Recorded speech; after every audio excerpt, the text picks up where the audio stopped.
Welcome to That's Effin' Weird. Tonight we have an amazing episode.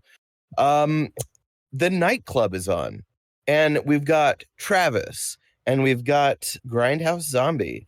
But I appreciate you guys coming on. We're going to have just a chill movie episode. We're going to be talking about some of our favorites, some horror genre. I'm going to throw some hard sci-fi in there, and then we also have Clark. But you guys introduce yourselves. I'm Travis Maxwell Boone, 1/3 of the Nightclub podcast, 1/2 of the Joe Blow Horror Show, and I'm just fucking thrilled to be here. Nice. Yeah. Oh, this is rad. Yeah, I'm Grindhouse Zombie. I'm the other 2/3 of the Nightclub, or tonight anyway. Ricky. Wait, so you're gonna start yelling, boy, boy, boy? I might. Gotta represent when Ricky's asleep or whatever the hell it is he's doing. He's playing Phasmophobia, the fucker. Is he still? Okay. Yeah, they're all partying. I might have been guilty of playing a little bit of that myself today, so I'm not going to judge him too harshly. Just quality time. Well, let's see. Let's see who's going to go first. You were about to talk about earlier, and then you're like, no, let's save it. Travis, you had a movie you wanted to bring up. I kind of want to hear about this. All right, this is going to tangent off of something we were talking about pre-recording. It's sort of like watching movies, and especially with the internet, just taking full force, and now the community, the cinephile community, is for the most part like almost everything online. There's a lot of hidden gems that people come across that they like just skipped over. Maybe they didn't watch it when it came out, whatever happened. And there's other movies that are just like nary a whisper, and they're forgotten about like for a long time. We've covered a few on the Nightclub, like Night of the Demon from 1980, Mystics in Bali from 81. Like these are just pretty much forgotten movies. And one that I want to throw out there that I just saw for the first time this year, and it blew my mind. Me and Ricky both, the other co-host on our show that isn't present. It's a Canadian cosmic zombie horror film called Pontypool.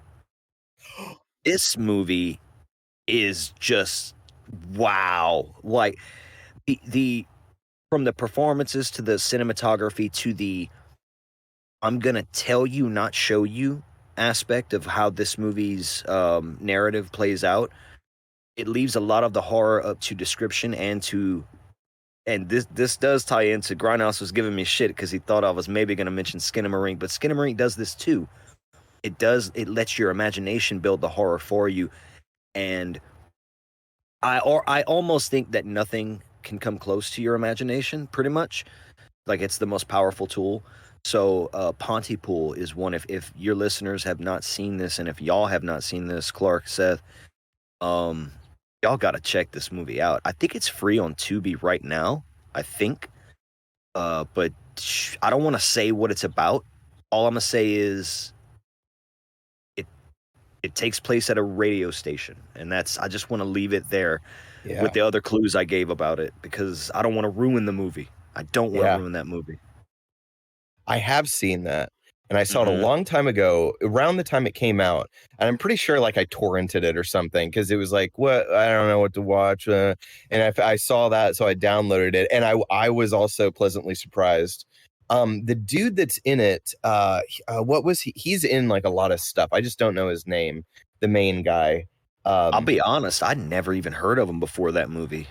Personally, I never had heard of him, but he's got such an amazing voice. To me, that guy's voice could be up there with the greats. Like he's a James Earl Jones, fucking Morgan Freeman, like Orson Welles, like just an orator. Like astounding orator. Stephen McHattie is his name. Yeah. And if you look at his repertoire, I mean, he's still going today, but there's a lot of times, a lot of stuff that he does that is either voice work or he's either voice work in terms of like an animated thing, or he's the narrator for something. Yeah, but his voice is outstanding. I got jelly when I heard that boy's voice. I'm like, man, that if only I could talk like, what's his name? Stephen McHattie. Stephen McHattie, my boy. Mm-hmm. Yeah. Pontypool. That's the movie I was talking about. I forget what spurred it on. There was another hidden gem that we were glossing over. Well, Pontypool is often talked about in the same circles as the movie The Signal. They're kind of similar. Yep. And Pontypool is what I call a mood movie, because the first time I watched it, I hated it, and the second time I watched it, I loved it. And it was like, what changed? Well, the only thing I can think that changed was maybe I was just not in the right mindset. But yeah, we call it hashtag you watched it wrong. That's what we call it. So yeah, first time, totally watched it wrong. That's my kind of work. Like this, yeah, I'm glad you brought up The Signal. I like the idea of mimetic viruses, or just like thought viruses. They have no shape or presence in our world outside of taking the form of thoughts, and they're contagious and they spread and fester just like a virus does. Mimetic viruses are probably my favorite, like, horrific type of virus. Is that like a form of a tulpa? Well, all right. I don't know if anyone out there has a tulpa. You do you. That's great. But I definitely think that tulpas are a form of mimetic virus. As the them as like a phenomenon. Like, I think that people, I mean, it's an imaginary friend, but it's like a strange way of like giving an idea residency in your mind or space. I'm very uncomfortable by the idea of tulpas. I've been on the subreddit and read like so many of those people talking about their thing, and it's comes off as creepy to me. I don't know. There's something about the process of tulpas that bother me. We have a few tulpas on the nightclub. Opossum Bin Laden, that's one of them. He's just a little possum that hangs out. We had actually, there's some guys that I'd like to throw out there if y'all never heard of them. I think if y'all hooked up with them, y'all have a good time talking to them. They're called the One Candle Society, and they have a podcast called Talking with Shadows. We had them on the nightclub, and we talked about the killer clown phenomenon from back in like 2016, 17, and how that right there could tie into both being tulpas and being that word you said that I don't know. Mimetic virus. Yeah. Because it spread throughout culture and society. And it took on a life of its own. Oh man, I never thought of that.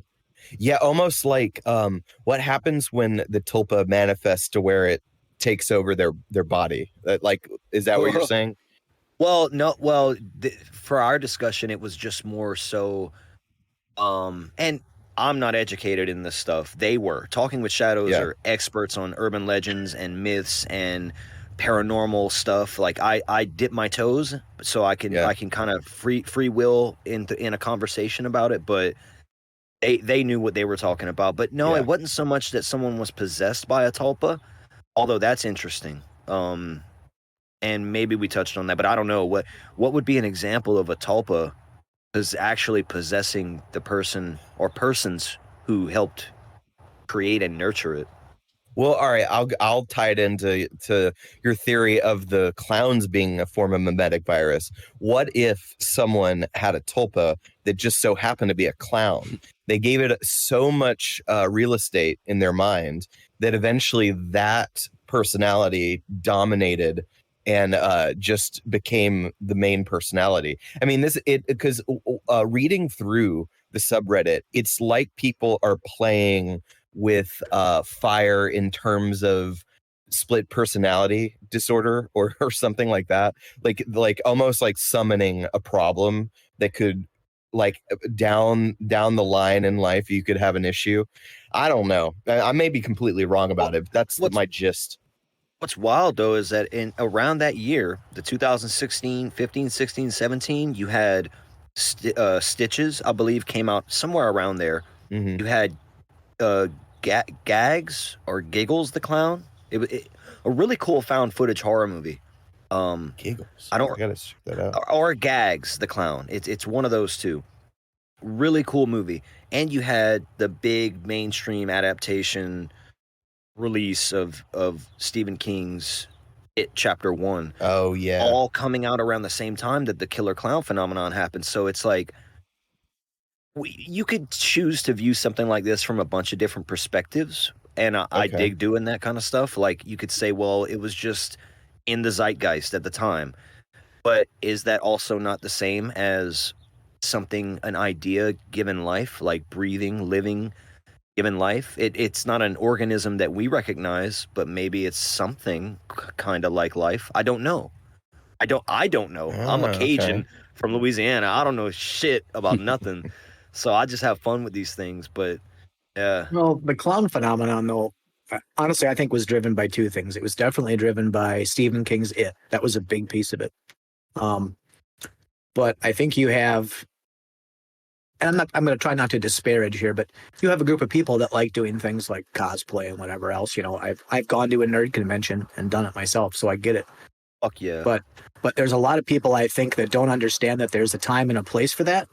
And walking through your neighborhood at 9 o'clock at night when it's dark is not the time or the place for it. Like in my neighborhood, you probably leave my neighborhood in a bag if you did that. Yeah. So, Definitely. but I think that's, reading about a lot of this and looking at some of the stuff on this, it's pretty clear that through the minimal amount of studies that they've done, they use the term neurodiversity, and I think that's a very PC term, but it's often people that have trouble with social cues. A lot of them are on the autism spectrum, or they have ADHD, where they have just trouble controlling themselves, and so they do things that a lot of us wouldn't do in a certain situation. So I think that led to a lot of it, because all those people because I know it happened around here several times, people were arrested for walking around as a clown in a neighborhood in the middle of the night. And it wasn't 40-year-old guys that had nothing better to do. It was, kids that were 17 to 20 and were just looking for something to do, and often had their phone out and recording themselves. So there's a piece of social commentary to it where it's like an attention thing, or that kind of things. I want to get views or likes or whatever else, but people that just honestly don't know any better, like, just not something you should do. No, I would agree. That makes sense. You know what the clown thing reminds me of? Around that time, the guy that wore the TV head and then would put tube TVs on people's porch. Do you remember that? Yes, he would show up, and that was so fucking bizarre. I saw like I guess it was a YouTube short or something about that guy, and they captured him on all those doorbells where they, you can record folks. That's creepy but kind. I don't know. I would actually use a tube TV if someone dropped it off. It worked. CRT. Yeah, I'd Called do a tube TV. fun with it. Look, you're so young. Or you think you would until you had to move the son of a bitch, and then you'd be like, nope, I'm done. Oh, I've carried those big fucking God. Back in the day, the ones that were like a piece of furniture. Oh, that yeah. looked like a piece of wooden furniture. Yeah, I've had to move those boys around. I grew up with a TV that literally had the entire like foyer thing built around it. Yes, like all of our VHSs were in drawers. Like you opened cabinets, but they were built around the TV screen of the CRT. Yeah, the good old console TV. One. Yep. Did it have the knobs? Oh, sorry. Go ahead. No, like a console TV, where to Travis's point, it was a piece of furniture, but it often had, like, I'm old enough to remember going out to buy one of those new because our old TV died. and way back then, it's like, here, so you're buying the TV. Do you want all the things that attach to the sides and go over the top of it? And everyone's like, what do you mean? And to your point, there's drawers and there's other things. There's a spot for a VCR. There's a spot for a turntable, all those other things like that. So it was a thing way back when. But I sit here looking at my, so I'm doing this, and I'm on a 32-inch flat screen monitor, right? Yeah. And I think about the last 32-inch tube TV I had. It took 3 people to carry it. Yeah. And I can pick this monitor up with 2 fingers and move it around if I want to. So. That's great. I was at Best Buy today, and I was getting a just an SD card I needed to get, and I on how they have the TV displays, they put them all like lined up by the checkout, so you buy one last minute, but a 65-inch TCL or whatever, they're actually a decent brand, but they're on the cheaper end. A 65-inch was like $350. That is so insane. It was like 4K, HDR, all of that stuff. And I've dealt with that brand before. It has a really good image on it. But that I just remember when those things first came out, it was astronomically expensive. It was like, yeah, right. One day, maybe. But now they're so dirt cheap.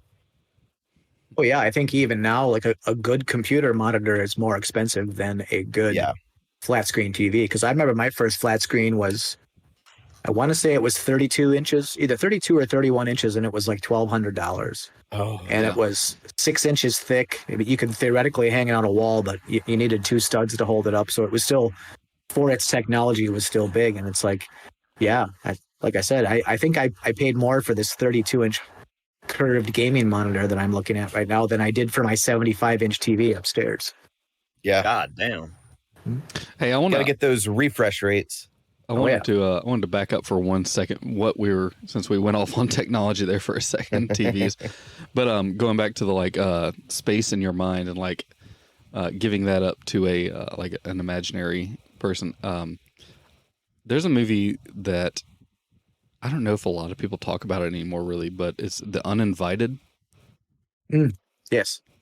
And I don't know if you guys have ever tackled that one at all in your podcast, but that's I really kind of like that movie, and I think it's another one that just kind of went by the wayside, and nobody really talks about it anymore. But it's actually pretty well. I mean, it's well acted and it's well done. Yes. Okay. I was double checking. Emily Browning. Yeah. Yep. Emily Browning and Elizabeth Banks. Yeah, Elizabeth Banks. Yeah. And yep. So yeah, that for me, that's a fascinating movie about kind of tackling that topic of how far does it go before it becomes real, kind of thing, or before the person in your mind, I guess, becomes you. Huh. Well, and often, how do you know? Yeah. How do you know that you've flipped sides? Exactly. And that's one of those movies that it tiptoes back and forth across the line so many times. You honestly don't know until close to the very end. But also a fantastic movie. Yeah. Yeah, they do that. Totally agree. They do it really well. As far as the surprise at the end. I mean, it's one of those movies that once you know, you can't really rewatch it. I mean, you can rewatch it and try to pick up little things like, did I miss something? But yeah, it's definitely one of those movies. It's once the surprise is spoiled, you know it. So, but I think it's a very well acted movie. Yeah. What happened to Emily Browning? I think we've talked about this before. She after Sucker Punch, she just kind of disappeared. Man, she could have literally rode off into the sunset with because she did the entire soundtrack too. True. She went back and sang all of the songs, even though there are songs that are already done. She did remakes, so it's remakes of Nine Inch Nails and remakes of Eurythmics and things like that. But Bjork did come back to sing some of the vocals for "Army of Me." I think it was "Army of Me." Pretty sure. But she did do a lot of that. But one movie people don't, well, at least people I talk to don't know about is Sleeping Beauty. Oh, and I think that was was creepy on a completely different kind of creep level. Yeah. Mm-hmm. Yeah. Yeah. That's the movie where I'm sorry, Travis. Go ahead.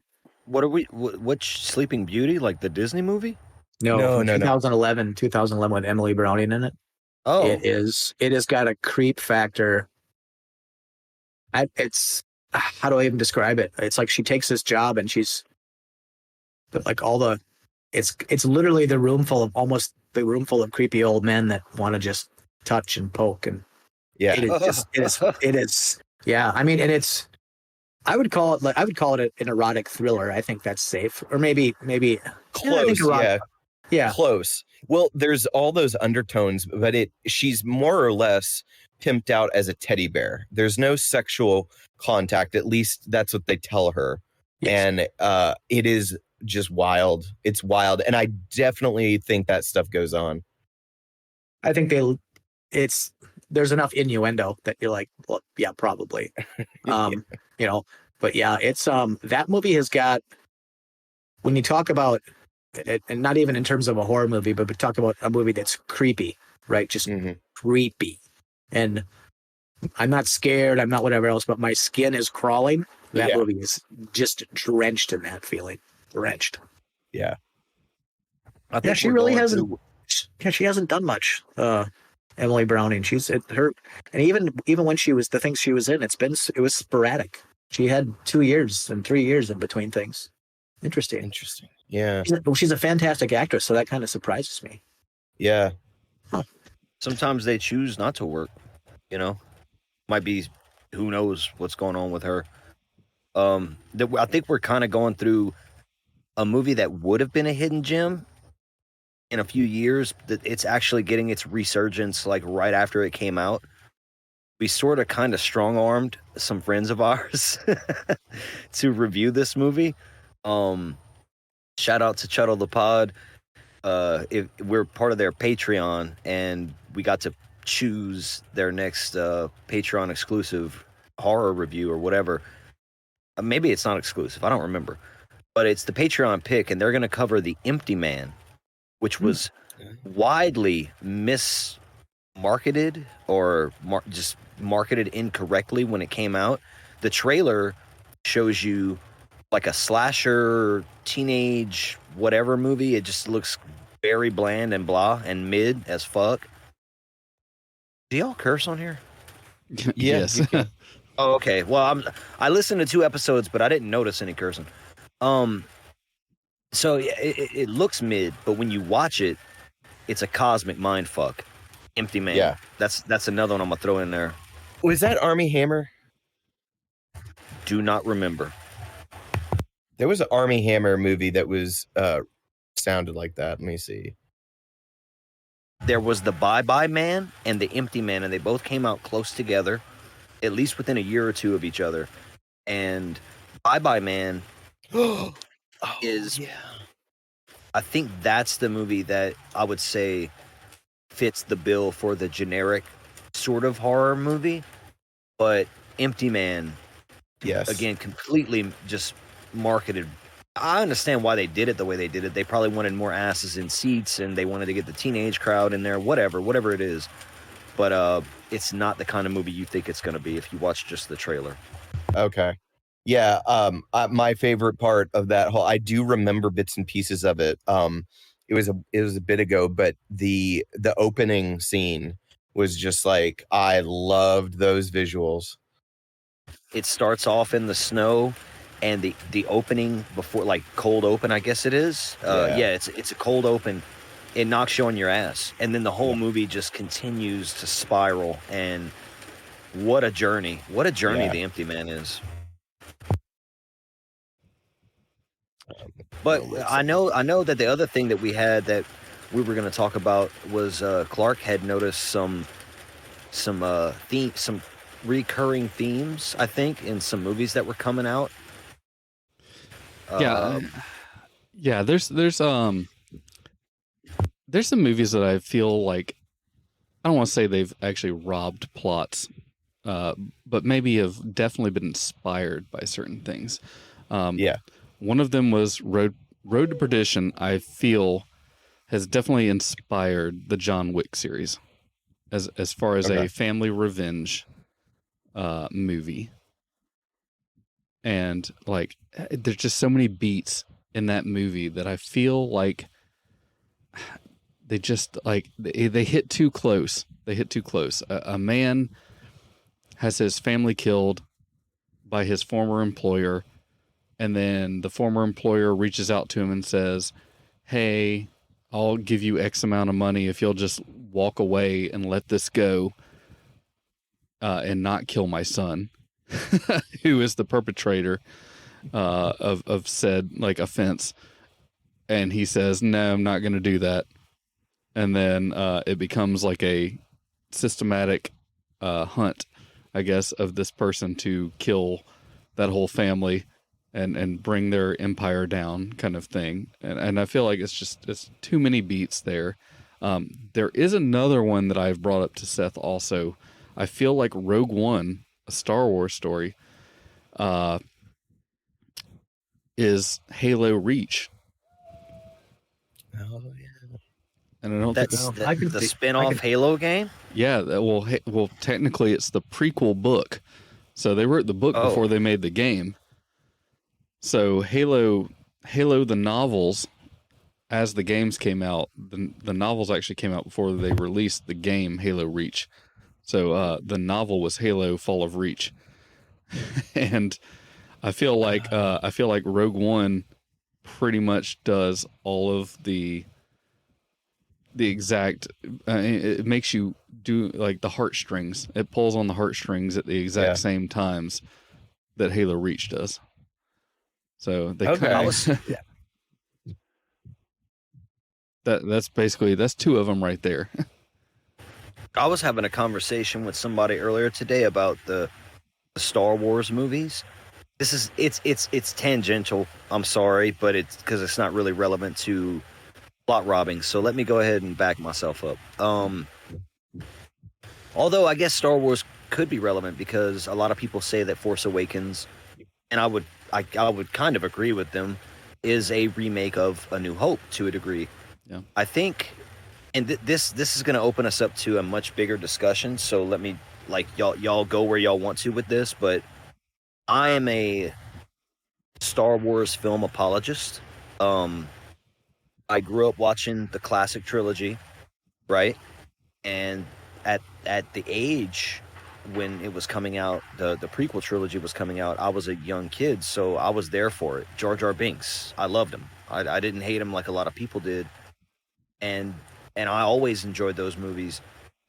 Now, years later, you see Christian Haydenson, or whatever his name is, finally getting accolades and love for playing Anakin, when back in the Gap, that boy was hated on. People were ready to fucking tar and feather that dude for what he was directed to do. And these new Star Wars, the sequel trilogy, they went in directionless as fuck. They had Kathleen Kennedy, I guess, overseeing everything. I get, for anyone out there who doesn't know what that means, if you're a Marvel fan, she's basically the Kevin Feige who's just making sure things are running smoothly, I say with Dr. Evil finger quotes.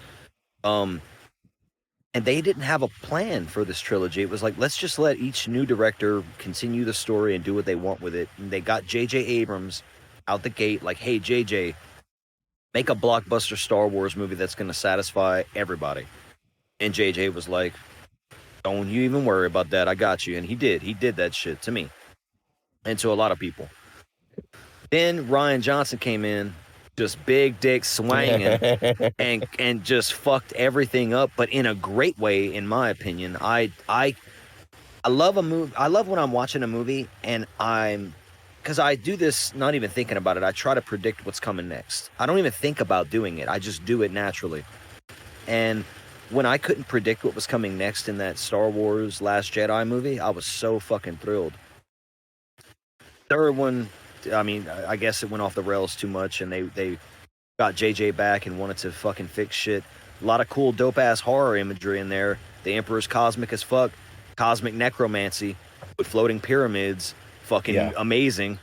But all that being said, because that was part of my little conversation this morning, directionless franchises, the robbing of another plot. There's only 7 stories that can be told, right? Yeah. I think we've boiled that down, sort of, and agree on it. So I think that will happen at some point. But it's noticing the correlation. It's just noticing it, like between John Wick and Road to Perdition. Never in my life would I have imagined hearing that comparison, especially because that's what the movie was that we were talking about. It was Road to Perdition. That's what got me on my Pontypool kick, was that movie's almost forgotten, Road to Perdition, with Tom Hanks, big name actor, and Jude Law. But no one ever talks about that film. Not really. Not too much. I love that you noticed that though, Clark. Like that's I get the frissons. I get the goosebumps whenever I have a thought like that. I'm like, oh shit, no one's ever made this connection. Haha. Well, yeah, and I think I'm definitely gonna have to go back and watch Road to Perdition, because I do remember liking it. I think the hard part when it comes to comparisons, especially in themes, is that with Road to Perdition, as it's a period piece, I think often there's too many years separated for people to like mentally compare them, because that's definitely the case for me. But now that I'm listening to what you're saying about it, I mean, it's like, yeah, it's kind of the same story. I mean, it's definitely more modern, certainly more action packed and all that. I mean, it's you know, as much as I loved the first John Wick movie, and honestly, I can't watch it anymore because of the dog. I just can't. Agreed. And I also loved John Wick 2. I in a lot of ways, I thought John Wick 2 was in some ways better than the first one. The third and the fourth one were to me the exact same movie and only mildly entertaining. So, but I think the comparison between the two, John Wick and Road to Perdition, is very fair. I just think it's not a leap that a lot of people can make because of because of Road to Perdition being a period piece. There's not a light bulb that goes on for that. You're like, oh, aha, so it's very interesting that you made that comparison. Yeah. And the build up and the way it's like leading into the characters, like John Wick just kind of throws you into it. And Road to Perdition actually kind of like builds this whole thing where it's like, oh, there's a funeral and this thing. They're making you invest in these characters and they're like really making you see them, as opposed to like, oh, this guy's a dick, and this guy is like somebody's trying to be left alone and he has a dog and is, like, it's way different how they lead you into it. So definitely with John Wick, they're trying to just get you straight into the action. Whereas Road to Perdition's like really trying to like build this whole world. Well, definitely. I think then probably the one thing that I would say is because I think there's a lot of similarities. I think the big difference, if you want to get down to brass tacks on that one, is for John Wick, he's in theory already out, right? He's already fulfilled his duties. He's done everything that he's supposed to do. So he's technically out, and it's the old, just when I thought they was out, So it's like he got drugged back into something he didn't want to be part of. Whereas the character on Road to Perdition was actively participating in the mayhem and then realized that there was really only one way to get out and stay out. So it's almost, Road to Perdition could almost be a little bit of a John Wick or a prequel, with the character. So I imagine if Tom Hanks's character lived, that in John Wick universe, if it's the same universe, he's walking around looking for like toddler shoes and shit while John Wick's kicking ass and whatnot. It's fucking dope. Well, I want a universe now where John Wick is a descendant of Tom Hanks. Like Tom Hanks's kid. So he's like a grandfather. Oh. So, that's a rough life. Let's make that. Let's get that happening. Like, let's make that viral. Yeah. Some generational. Jude Law's character was an assassin, so maybe it's Jude Law's kid that like John Wick is the grandson of. I don't know if that carries, but I can see John Wick 5 starting with John Wick just sitting at a desk and just saying, "I never knew my father." And just going from there. Or my grandfather, my great-grandfather, great-uncle, twice removed, whatever. But yeah, I can see it. I'm just going to make that fan crossover for you, Clark. I'll do like a AI thing of like Keanu Reeves talking about it and then do flashbacks, but use scenes from the movie. It'll be really cheesy made on Windows Movie Maker. Yeah, we need to have that happen. All right, I have a really good segue. All of this talk about John Wick being similar to Road to Perdition. But do you know what movie is exactly the same as John Wick? Pig. Oh, Nick Cage. Oh, I see what Cage. You're doing. Yeah. Okay. So Nick Cage's Pig. First off, Nick Cage is one of my favorite actors. One of the reasons is he can, when there's the right director and the right script, he can just blow you away with a performance. And Pig is one of those. Pig is essentially a culinary John Wick. He is a guy that got out of the business and he gets pulled in because his pig is stolen. And so this kid, this black market truffle guy is parading him through the city, and he's like knocking on secret doors and opening stuff. And it's basically John Wick, but culinary pig edition. That being said, that sounds funny and everything, but that movie, like, that was a tearjerker. But another movie that is just absolutely tops for Nick Cage is Mandy. My second favorite movie of all time. It's just one of my favorites. Mandy, I mean, you got this 80s grunge revenge horror in all its just lo-fi glory. It's just one of the best. I could go on and on and on about Mandy, but there's just so many disturbing things within that film when you like rewatch it. Like Mandy was, well, damn, I feel like I'm going to give like a whole bunch of spoilers, like explaining this, but it's like a what? Just spoiler alert and go for it. All right, spoiler alert. If you have not seen Mandy, you need to see it. You need to pause it right now. See Mandy because I'm going to talk a whole bunch about it. All right, fair warning. All right, there you go. All right, so spoiler alert done. If you go back and watch it, Mandy's clearly alive and conscious during the sleeping bag burning. Like she's gyrating and just everything while that fire is going. You go back to the demonic Hell's Angels dudes that are all coked up and completely permanently fucked from their LSD use. Their secret government experimental LSD that they've scored. If you go back, the guy that like stitched a blade onto his dick clearly fucked the guy to death where they took over their house where they were like living in, like they were all crashing and he was doing that giant mountain of cocaine watching porn. Then you go to like the guy in the LSD stupor that is the actual chemist. And within Panos Cosmatos's work, there's all this alluding to what is it called? Telepathy. Like telepathy is a thing that can be tuned into. Like if you look at Beyond the Black Rainbow, which was his first film, it clearly is in the same universe, not directly related to the Mandy story, but in the same universe. These kind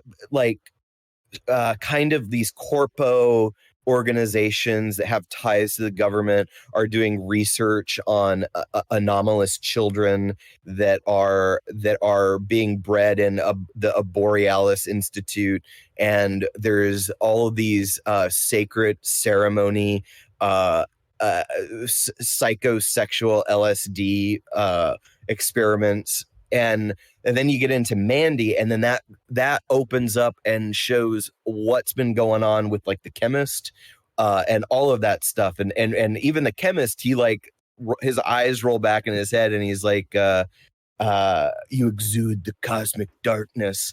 And they're all, and then he gets like this ringing in his ears and looks up and he's like, head north. The whole thing is just an absolute trip from start to finish. And there's a chainsaw fight. So it is a movie that is so complete for me. Okay, Mandy is a movie I've been wanting to cover for many a year since it came out, and it's one of my favorite Nick Cage movies. It's one of my favorite cosmic horror movies. You're nailing it on the head. Have you seen his introductory or his episode in the Guillermo del Toro's Cabinet of Curiosity? That was the one I went to first. Man, The Viewing.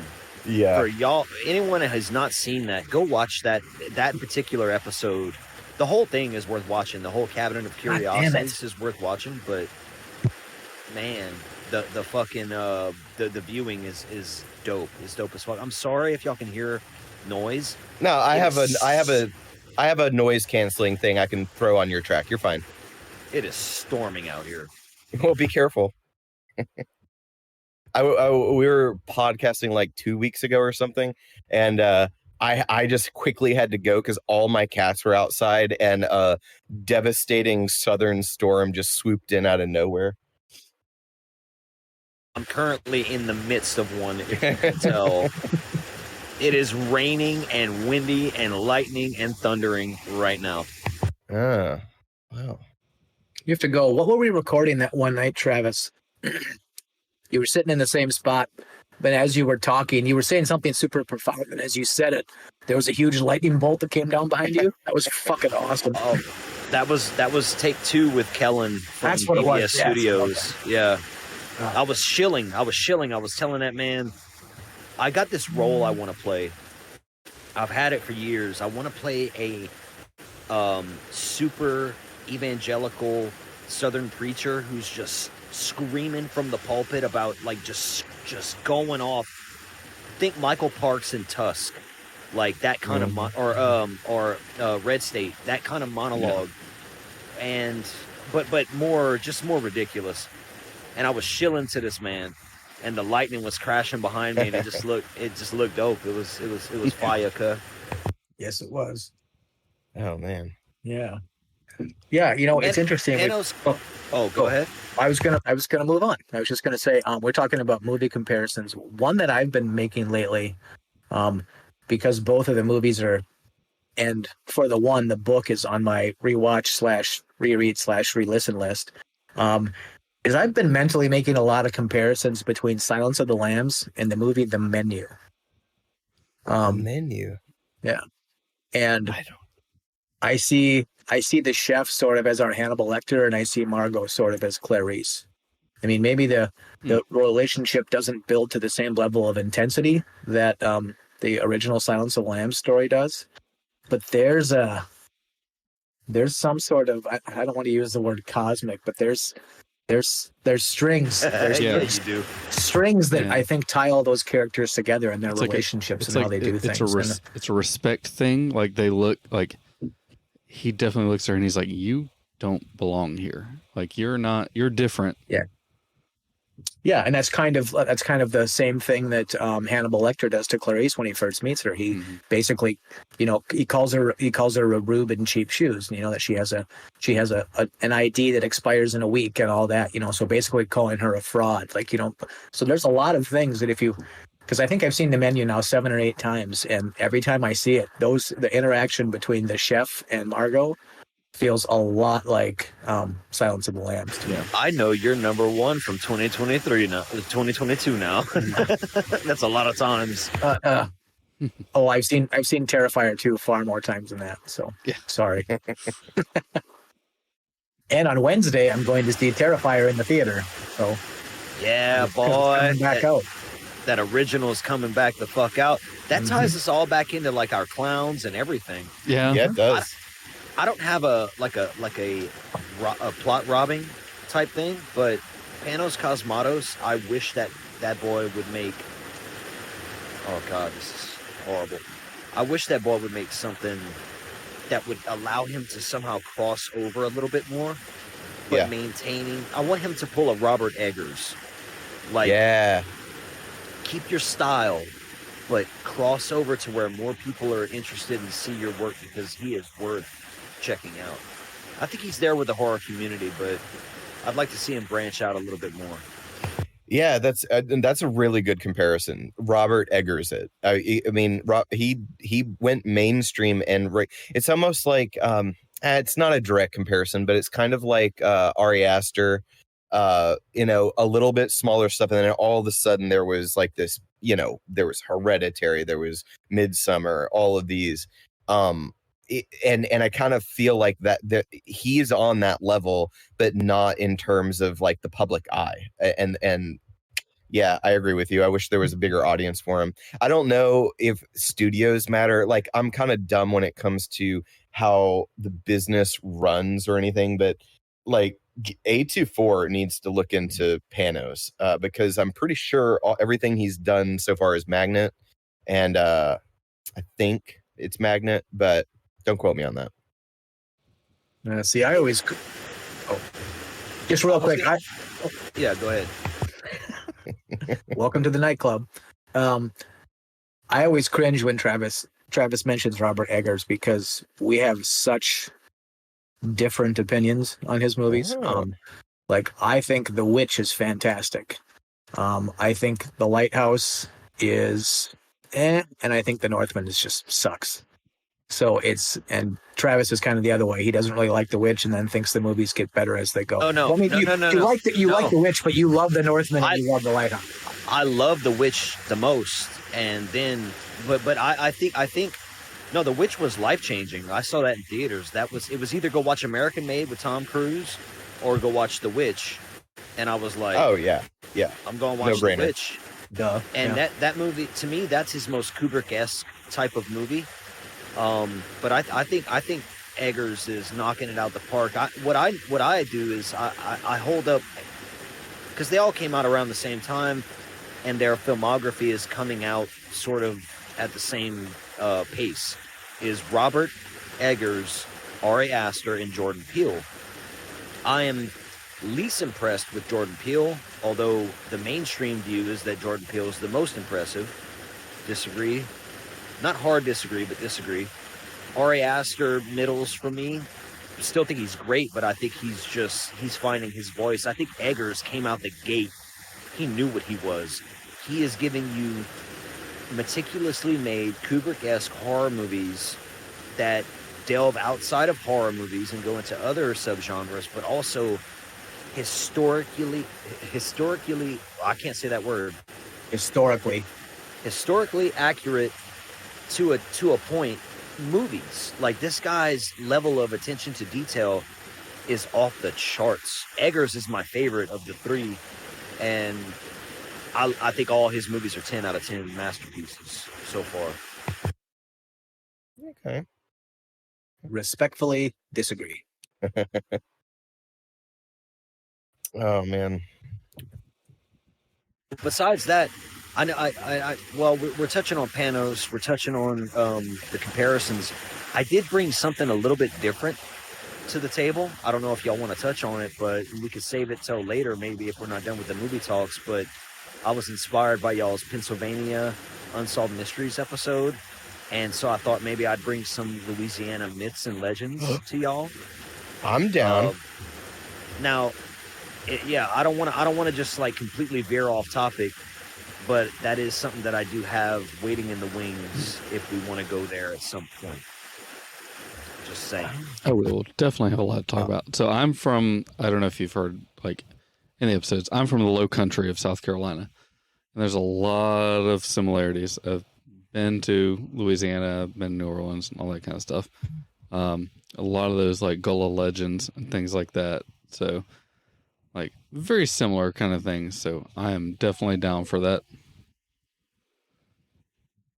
Well, I've got a few here for y'all.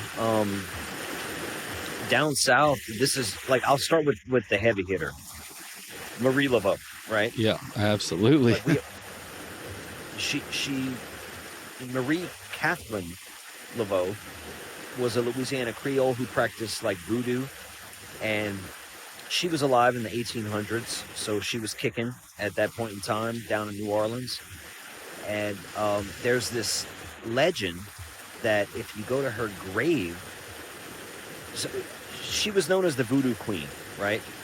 I'm pulling this off of a website called bestthingsla.com, so they have their own little article over there. Marie Laveau was known as the Voodoo Queen, born September 10th, 1794, and died in 1881. So she almost made it. She was close to being 100 years old.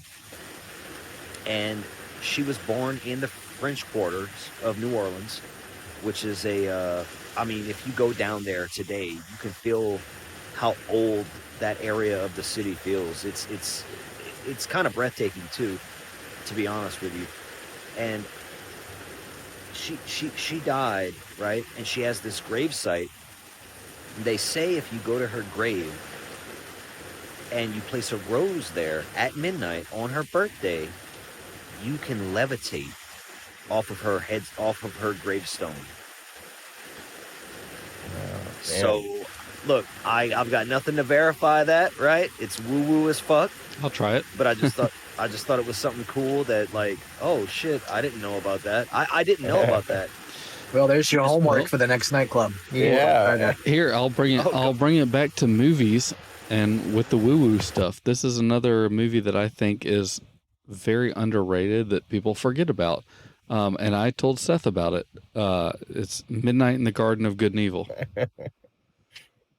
But first off, when you recommended that to me, I went and watched it like either that night or the night after, and that was the most kind of blown away. I was kind of like disoriented because it's such a crazy movie. I was so like, wow, why haven't I never heard of this? Yeah.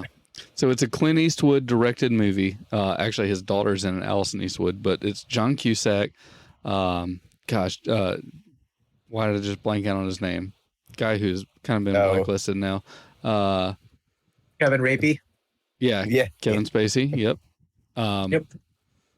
Yep. So like this movie is everything that is like, it just encapsulates everything about old Southern towns in the Low Country. And it is just so weird and so fun because it's like, it's a murder mystery. It's a courtroom drama. It's a comedy. And it's also like, it has the voodoo, like ghost element to it. It's just such a weird movie. And you just have to like, you can only really appreciate it if you've lived in that area, I think. And I think that's why it just kind of went by the wayside and people didn't understand it. Man. Yeah, I would say that you'd be on top of that because it goes back to what everyone's been talking about, like movies that just kind of were and then they were forgotten. Like that's has to be one of them because I've never heard of it, but it's good. I mean, it has Jude Law in it too. Oh yeah, Jude Law's in it. Yeah. Oh god. Oh boy, we're looping everything together now. Yep. I've never seen that movie either. I've heard of it, but I've never seen it. It's the best when a somewhat well-known actor, well at the time, but a well-known actor tries an accent through a whole movie and doesn't really nail it. Like Jude Law comes in doing his Southern accent and everything, and it reminds me he's cussing most of it, so it's not that bad. He's just like, oh fucking shit, so it's not really bad. Well, it was like when he first came in. I think it was like the first scene. Whoa. Yeah, his literal first lines in the movie are "fuck you, goddamn bitch." That's his first lines in the movie. Yep. It reminds me of Brad Pitt did some movie where he had a Russian accent or something. It was some crazy accent, and it was in the late 90s, and it was just so hard to watch. Because it was like he wasn't impressing me with it. So yeah, that's that one. Yeah, that's definitely a movie. Other than honestly, I mean, with Clint Eastwood movies, I mean that's my favorite. It's absolutely my favorite Clint Eastwood movie. Unforgiven is great. I mean, I still think Midnight is probably his best directed movie, and nobody knows about it. Yeah, I finally watched Mule. Yeah, see, that's throwing that in there. Yeah, that's a good movie. That's a good movie. Are you thinking of the movie Snatch, the Brad Pitt really terrible accent? No. Okay. It was he was. I want to say he was like a soldier, and they were occupying a land, and he was working on a railroad thing in the opening scene, and for out the gate, his accent was just horrid. And I wish I remember what movie that was. Was it 7 Years in Tibet? I think it might have been. Yeah, I want to say something about the Dalai Lama. It's an Austrian accent he's trying to pull off. There you go. Yep. Yeah. And that's right. Yeah. Is he just bad at accents? Because like in Inglourious Bastards, the movie's great and he is great, but man, that accent is just what? Gorlami. One more time. Gorlami. Buongiorno. I want my Nazi scalps. Yeah. Oh man. Oh, that's still a fantastic movie though. Yeah. Oh yeah. There's that movie's a fucking 10. I don't know about Grindhouse, but there's 3 Southern people speaking right now, and none of us sound like Buongiorno. Yeah, Buongiorno. Speaking of Southern, the other thing I got for y'all, this is another heavy hitter from Louisiana. Maybe y'all have heard of them. The Myrtles Plantation. Yes. St. Francisville. Oh, yeah. Which is a stone's throw away from where I'm at right now.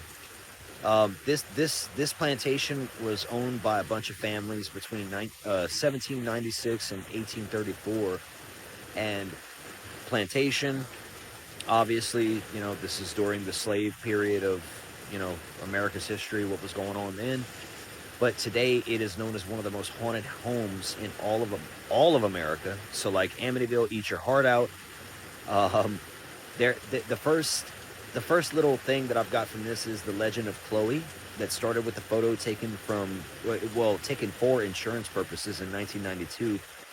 The image seems to feature a girl standing in between the butler's pantry and the general store, though you can clearly see the building through the apparition, so that's hard to doctor back then, if not impossible. I don't know. Not impossible, I'm sure, but hard to doctor.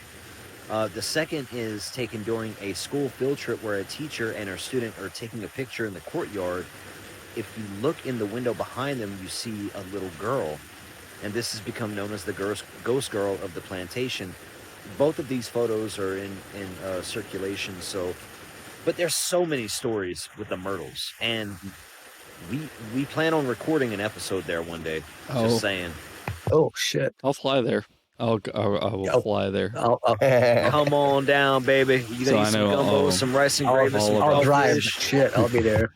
Well, I've got an interesting one from a long time ago, and I think this is one of those things. Like Travis has known me for quite a while now, so he knows that I'm something of a realist, and I don't tend to latch on to internet stories or whatever else. It's like I've got to see it to believe it.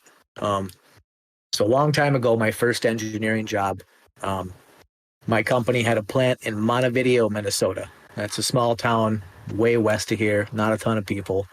Lots of back roads, backwoods, and all kinds of bullshit. So I was working on a project with a lady that was from Montevideo, and she told me about a railroad crossing. And this railroad crossing, I would assume it depends on who's telling the story, what year it happened, but there was a car full of kids that got killed at this railroad crossing because their cars stalled on it, right? So the legend is if you go up to this railroad crossing that I'm honestly not even sure is used anymore, it's so old, but if you park your car in the middle of it, it's sort of like an uphill thing. You park your car and you put your car in neutral, your car will roll uphill across the railroad tracks because the kids are pushing you out of the way. So I went there and did it. My car rolled uphill. It rolled uphill like 10 feet and then stopped. Is it a spook I have hill? no worldly explanation for it. There's a similar, exactly actually the same urban legend in New Jersey. I got weird New Jersey back in the Gap when I used to live up there. And there's exact same urban legend. This is an example of one of those urban legends that just spreads. I'm not discounting your experience, but people who go to the same place in New Jersey experience the exact same thing, and they're like, I didn't believe it. I went there, they put their car in neutral on an incline, and then they start going up, and it's like, what the fuck? But isn't that crazy? So is there something gravitational going on? So Seth knows that I'm the skeptic dude on the podcast. So these are called spook hills, and what they are is actually your visual acuity is blinded by the fact that you look at something and you think it looks uphill, but it's actually not. It's level. So same thing about like putting your car in neutral, and letting it roll, and it rolls forward. Even though it looks like you're going uphill, what the actual topography is you're actually downhill, or you're doing something that makes you actually go forward. So there's a lot of those. As the nightclub skeptic, I would completely agree with you. This hill was visual acuity or not, it was not what I call a steep hill. It wasn't a 30-degree angle. And someday I will go back there and put a level on this son of a bitch so I can prove myself either right or wrong. But it was a hill that went like this, leveled for the tracks, and then went up again. I've got one literally around the corner from my neighborhood right now, and that's what it does. Like I literally drive my car up, sit there, I can just push the clutch in, and as soon as I let off the brake, I'll roll forward, even though I'm looking up. Yeah. Weird. What kind of weird? That is weird shit, though. Like, even what if you get out your car and you walk up and you actually can feel yourself walking up? Like, How then? It's the same thing as. So have you guys heard of the Oregon Vortex? Mm-hmm. Yeah. No. Oh yeah. Look up the Oregon Vortex. It's basically it's not a theme park. It's just a cabin thing that you can go to, and it's all visually messing with you. So they purposely like you can take pictures where you're like it looks like you're standing on a wall, but you're not actually standing on a wall. It's just because it's built like the way the topography is. It looks like you are like you feel like you're standing at an angle, like a 45-degree angle, but you're actually not. You're actually going downhill. So when I was listening to y'all's previous episode with that filmmaker guy, and that boy was staunch. That boy was like, "Oh, we went to the moon. Yeah. We went," and I'm like, "Oh, I didn't know you went to the moon, cuz. I didn't know you were there." No, I was waiting for this shit. Come on, Travis. Yeah. Go. Oh, And Somebody say moon trip, and then somebody say flat Earth, and then just let Travis talk because it'll be perfect. and I don't remember, one of y'all, it was probably you, Skeptic Boy. yeah. Y'all were like, "Oh shit, flat Earth is," and someone said it was harming society, and I'm like, okay, now we're. I didn't say that. I definitely wasn't me. I didn't say it was harming society, but Somebody did, and I was like, "Come on, cuz this shit's fun. It I don't ain't do harming." that. I'm But neutral. I like how y'all brought up the Darwin Awards and shit. I'm like, yeah, well, let him die. Let him die. I probably Listen, did that. That was probably me. They had a guy who shot a fucking rocket up into the sky with a GoPro strapped to it, and when it gets to like 70 whatever thousand feet or whatever the fuck it is, it just stops. Just stops. I've tried to debunk this video. I've looked for it online, and no one has a good explanation for me. So this is the Truman Show. This is the Truman Show. Hit the ceiling and get him back down, right? You see, but at first they laugh at you, then they fight you, then you win. Nightclub. Well, we could put we could get a whole bunch of weather balloons, like really thick rubber, like ones that filled with NASA balloons. We'll get balloons that will underfill a little bit so they go as high as possible without bursting, and we'll attach GoPro. We gotta do this experiment. Go to the desert. Don't forget Travis in an armchair though with the plastic bag over his head. I'm not scared of heights. I'm not going up there. But there was Neil deGrasse Tyson, who's staunchly round Earth, right? Of course, because he's a physicist. Yeah. Yeah, he's a scientist, shill, and I'm having fun with all this, y'all best know. And so Neil deGrasse is saying like that homeboy that jumped out the Red Bull spaceship or whatever, and he fucking fell to Earth. And he was like, when I'm up there, I could see the curvature of the Earth. The guy that was up there said he saw the curvature of the Earth. And Neil deGrasse Tyson's like, that shit's flat. You don't see no curvature that high. It's flat. Bruh, what you talking about? You the one saying if you that high, you can see it. For real. Oh, man. I can't do this again, Travis. Well, I can't do it again. all right. It's their show. They could shut me up whenever they want. No, I'm hoping they do. No, don't tempt me. This is I'll go down the rabbit hole. What I didn't appreciate is when I mentioned to him that look, I'm not saying we didn't, I'm not saying we did. All I'm saying is, why are the treads on the moon different tread marks than the NASA suit that says we went to the moon in it? Different treads in the museum. Why also does a unmodified Hasselblad camera get through the Van Allen belts without destroying all the film? There's like all these, and then just the idea that we sent like 3 Midwesterners up to the moon to play golf and then they came back fine is just on the nose. Seems like so silly to me back then. What about all the information that they were like, oh, we deleted that. We deleted everything that we made and all the math we figured out, and all the science to get to the moon. We deleted it, we lost it, and we don't know how to do it anymore, even though smartphones and ICBMs and all that shit. How the fuck can you do it again? You can't do it again. Oh, well, fuck it. It's gone. It's gone. Look, Grindhouse is gone. He's leaving. Run from getting it, another beer. I'm still here. Yeah, Clark looks like he has some things to say. No, I mean, it's not that unbelievable, honestly, mathematically, how to get to the moon and everything, and then what they did there. So now, all right, go ahead. Sorry. Oh no, I mean, like there are certain, like, what's a question? What's a direct question, and I will answer it. Honestly, I don't have one.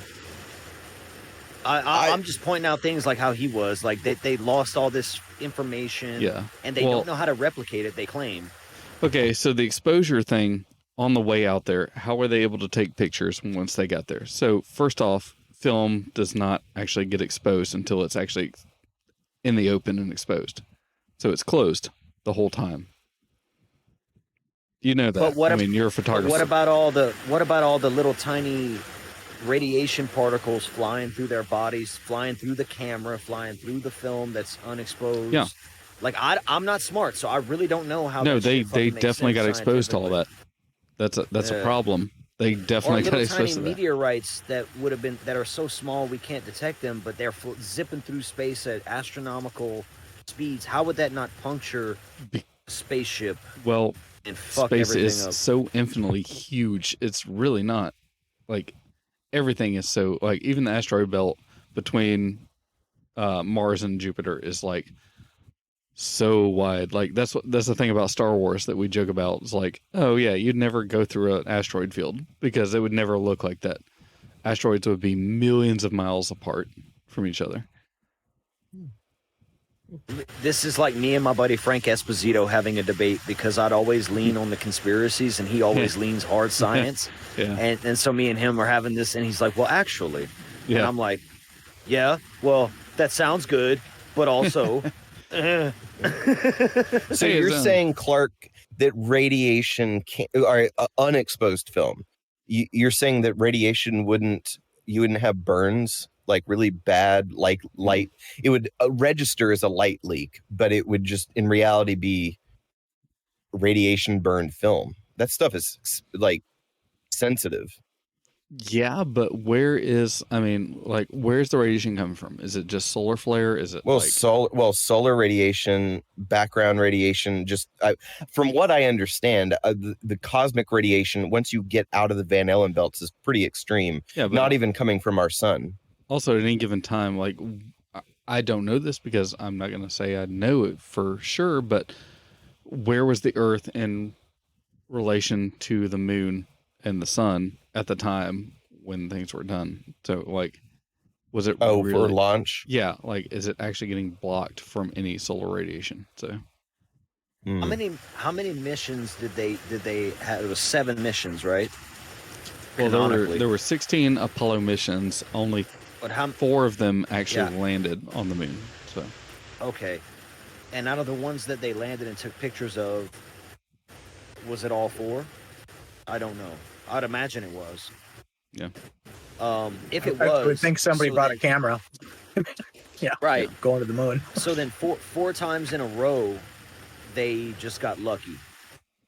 Like with at least, I'm just asked. I don't. Oh no. I also think it's fascinating. Let's go back to movies for a second. I think it's funny that they haven't actually addressed the issue that the flag we planted on the moon right now would be white. It'd be solid white. It may have the stitching of the U.S. like block for the stars, but yeah, we do Independence Day, we do Transformers, any movies that have shown the moon in the last 20 years, the flag is bleached white now because of that solar radiation. So it is a thing. But when they were doing it in the 60s, it's, like I said, all that was fresh and everything like that. So this red hoodie is bleached from Earth sun. It was left outside in like a crumpled up thing. So it kind of has like this white, pink, and red tie-dye thing going on. And that's just from being on Earth. Yeah. Well, then as far as getting lucky goes, though, Travis, I would ask the crew of the Apollo 1 mission if they felt particularly lucky, because it didn't turn out so good for them. Yeah, they didn't do it very well. If we really were faking it, Yeah, why would we burn 3 people to death? Oh, damn. Trial and error. Got to break some eggs to make that omelet. Oh, now you're stealing my quotes. Oh, the one of the more disturbing recordings I've heard is the Russian cosmonaut while the space race is going on, screaming, and those guys on the radio picked it up, and it was around the time of the Russian launch. She was like, "It's hot. I'm burning up. It's hot." And bruh, that real or not, it's fucking freaky. It's freaky. Yeah. It's disturbing to listen to. It's like number stations or something. It's haunting. It's haunting. I mean, at least America brought our monkey back. They launched a dog and just left him up there. Yeah, they just let well, and there's that. You can actually see the recorded, like the data from that, and you see actually the heartbeat of the dog actually rising before it actually dies, and it's so terrible. It hurts me really bad. So yeah. Mm-hmm. Yeah, that's Russians are cold. They you know what? They got to do what they got to do. They made Solaris in response to 2001. So there you go. They do it. They do it big when they do it. And Travis keeps bringing it right back. Yep. Well, I try to see circles and cycles, and I'm looping things. Look, conspiracy minded. I'm making connections where a healthy skepticism is a good thing. And then there's mental illness, and I think there's a fine line. So I'm right on the fence. Yeah, you have the fence in your crotch right now. You do. I have a lot of neurodiversity going on. There you go. Now to your point, Travis, the when it comes to conspiracy theories, there's a lot I don't necessarily believe, but I love them. One is for like the dome. Like when you go down the flat Earth hole, you will eventually encounter the dome, and I don't subscribe to that theory. But one of my favorite writings about this, where there was like these Swiss scientists that knew what they were doing. There were a whole bunch of government operations, according to this theory, that went down to the ice wall, which eventually becomes the dome. Where we're imprisoned or whatever by the reptilians or whatever the fuck. And they were trying their best to drill and take samples from the ice wall. And they called it sky glass.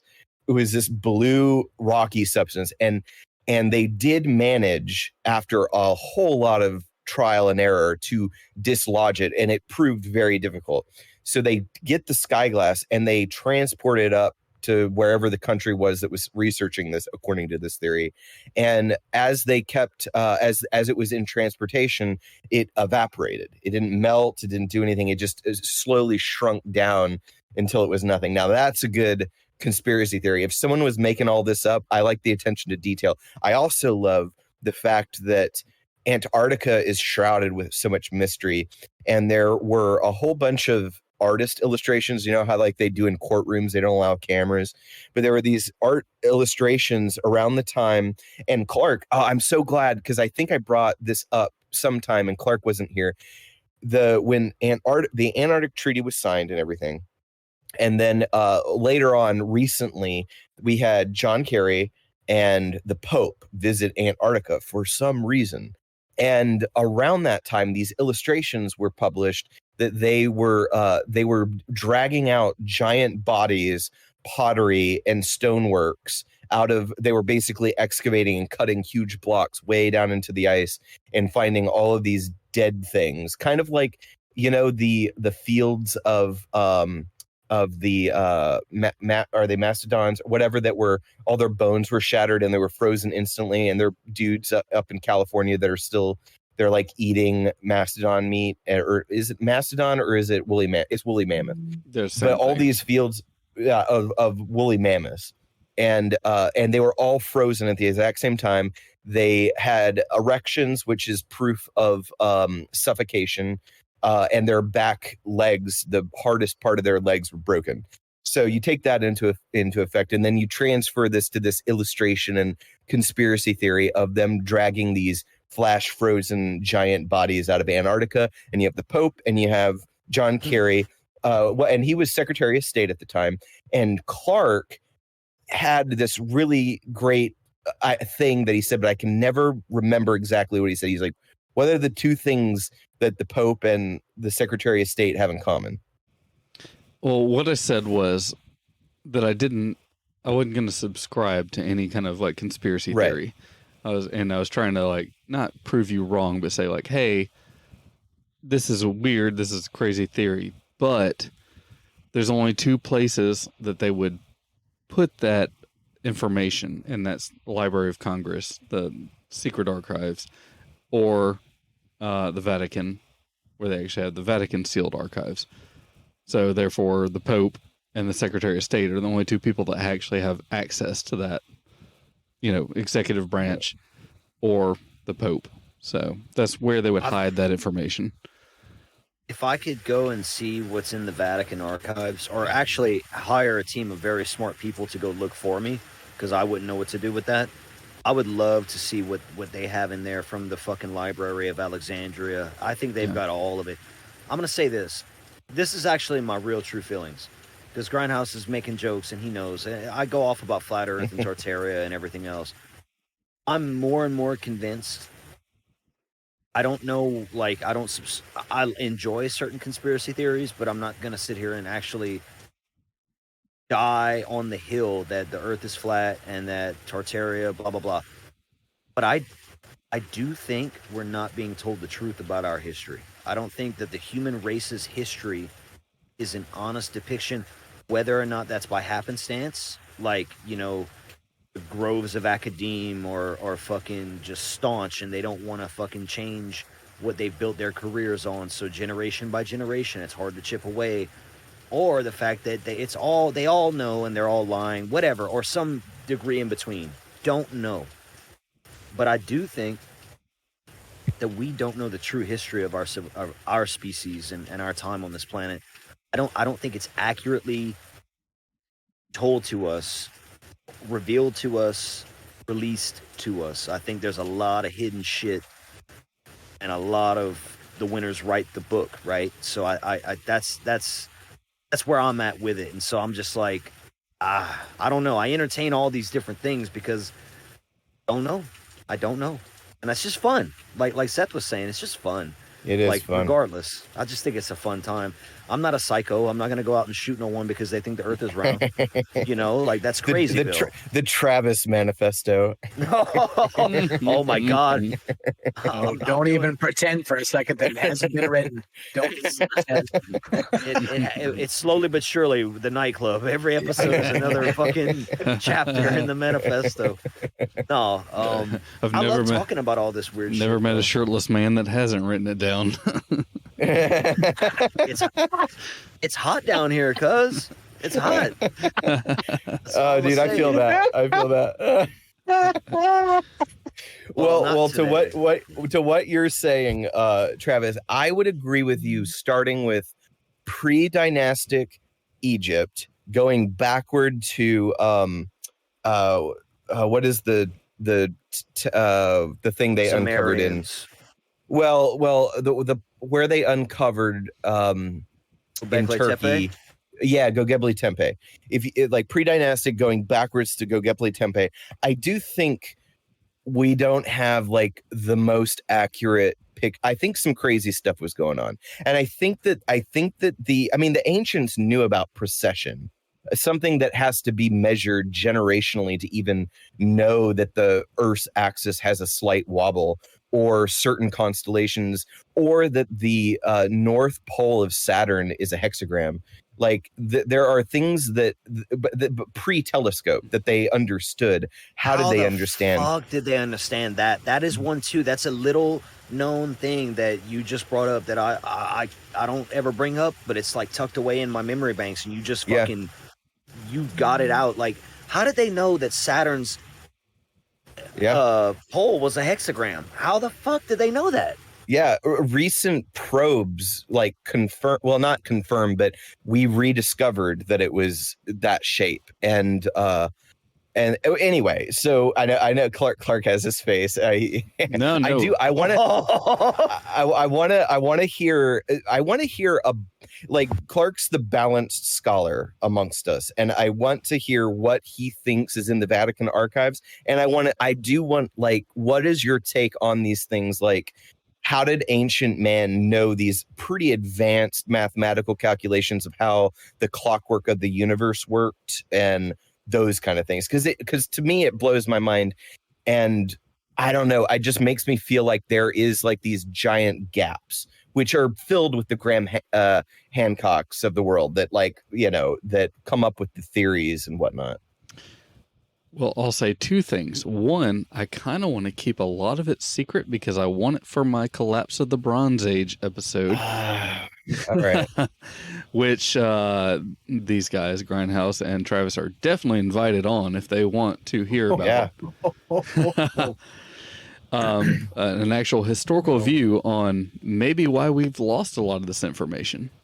And it's, like I said, I'm the historian guy here, so I'm not going to go crazy woo-woo, but I'm definitely going to put some biblical stuff in here, and I'm definitely definitely going to talk about some mystery peoples, possible Atlantis, possible 10 plagues. Where's Michael when you need him? Yeah, he needs to be on it. So there are, I know, but fundamentally two reasons to keep it secret, right? Especially say if you're either the Library of Congress or you're the Vatican. And what are those two reasons? The first one is that you have something that you can't explain. Mm-hmm. The second one is that you have something that proves that you're a liar. Those are the only two reasons to keep a secret. Yeah. What I'm telling you is bullshit, or what I'm seeing in front of me I can't explain to you. Yep. Those are the only two reasons. Or people are not ready for it. Yeah. Exactly. So you're saying that it would shake systematic trust in the system if they didn't know how to explain something? If you're the Vatican, it would shake your foundational beliefs. And if you're the American government, it would shake your foundational level of control over people. Yeah. Oh, so Travis is back. So I'll recap on that one. Okay. So I kind of want to keep some things close to the chest here because I'm going to do an episode on the collapse of the Bronze Age. And a lot of that is going to involve biblical, possible Atlantean theories and things like that. And but at the same time, like going back to, at the crux of it, like I said, I think it's scientifically explainable. Okay. But no spoiler alerts. We're gonna do a deep delve into that. Yeah. Oh, and Travis, he was saying that you're invited to the collapse of the Bronze Age, where he hammers all this out. Absolutely. Pun intended. I would literally just be like a fly on the wall. I gladly would come on, but I don't have enough, like, I'll say factual, right, for sake of whatever term I don't know, historical knowledge of that age. I definitely would do some research, though. When are y'all planning on recording it? I believe we're doing next weekend, so I will get back to y'all on that. Yeah, there you go. We'll schedule it. We can schedule it around you guys. I mean, yeah, you're totally. You have more information than you think you do, Travis. It's just you have to take it from your life and all the things you know and put it into something that resembles context for what you're talking about. And we're talking about the first caveman that built a fire out of the rocks he found in the field, and one of them melted, and he didn't know why. And up to, I mean, the reality of today is, we don't learn anything new. We haven't, as a people, learned anything new in a long time. We've just developed new ways to measure things and to tell us a new truth. That's all that it is. And I don't think anything truly new has been done in a very long time. Well, that sounds like what I kind of want to. I almost want to, in my heart, fully subscribe to that, because I feel like human beings and like people like Randall Carlson and Graham Hancock, who've been working on this ancient archaeology deal for like a long time, are slowly but surely getting proven right that like humans are a lot older than what we thought we were. And so I feel like they're the mainstream version of the Tartaria people. Yeah. They are the ones that are being the most clean cut about it and not trying to really rock the boat. Yeah. Because the extreme ideas are too extreme. So they're going to say slowly, oh, we found this and oh, we found that. And this is how. So, okay, well, how did we build that with horses and buggies and nothing, with no tools, according to the time period?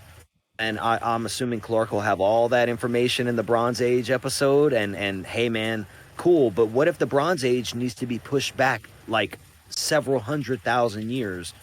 And then, again, super uneducated guy, just reading and watching shit on the internet. That's my level of education on all this stuff. So it's beautiful. It's really beautiful. People need to think. People need to just,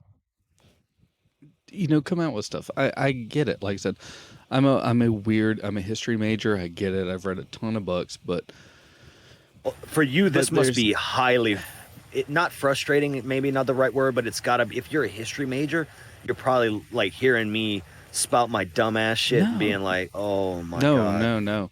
Because dreams are great, and I love the expansion of the mind. And I love the fact people have to, we are eventually going to have to break stuff that we think we know now to accept things. Like the way they're coming out with things about UFOs right now, or UAPs. Yeah. They are coming out and telling us right now.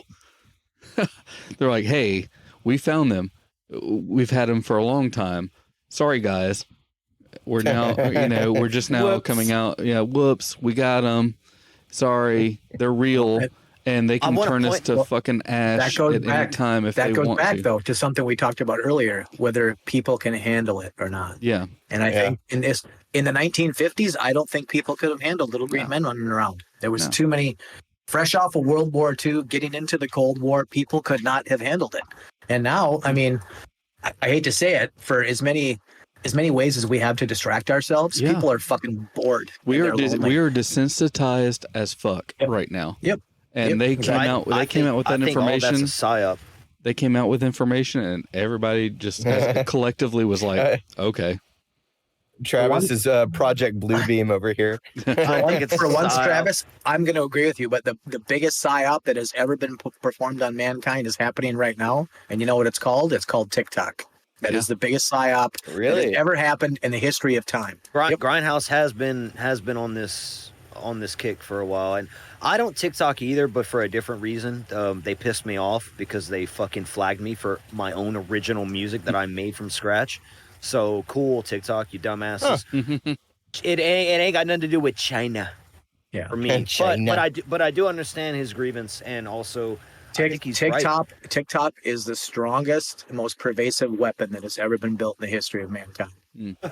So you're saying you get a country's really impressionable young minds hooked on this endless dopamine machine that really is just a black hole. You push content that is like effeminizing to males, and you disrupt the system in that way. While in China, they have their version of TikTok, from what I understand, is vastly different.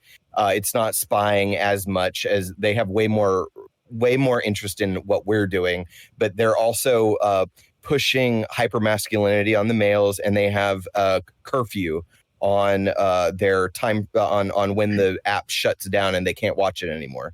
Well, TikTok as an app is banned in China. You can't watch TikTok in China.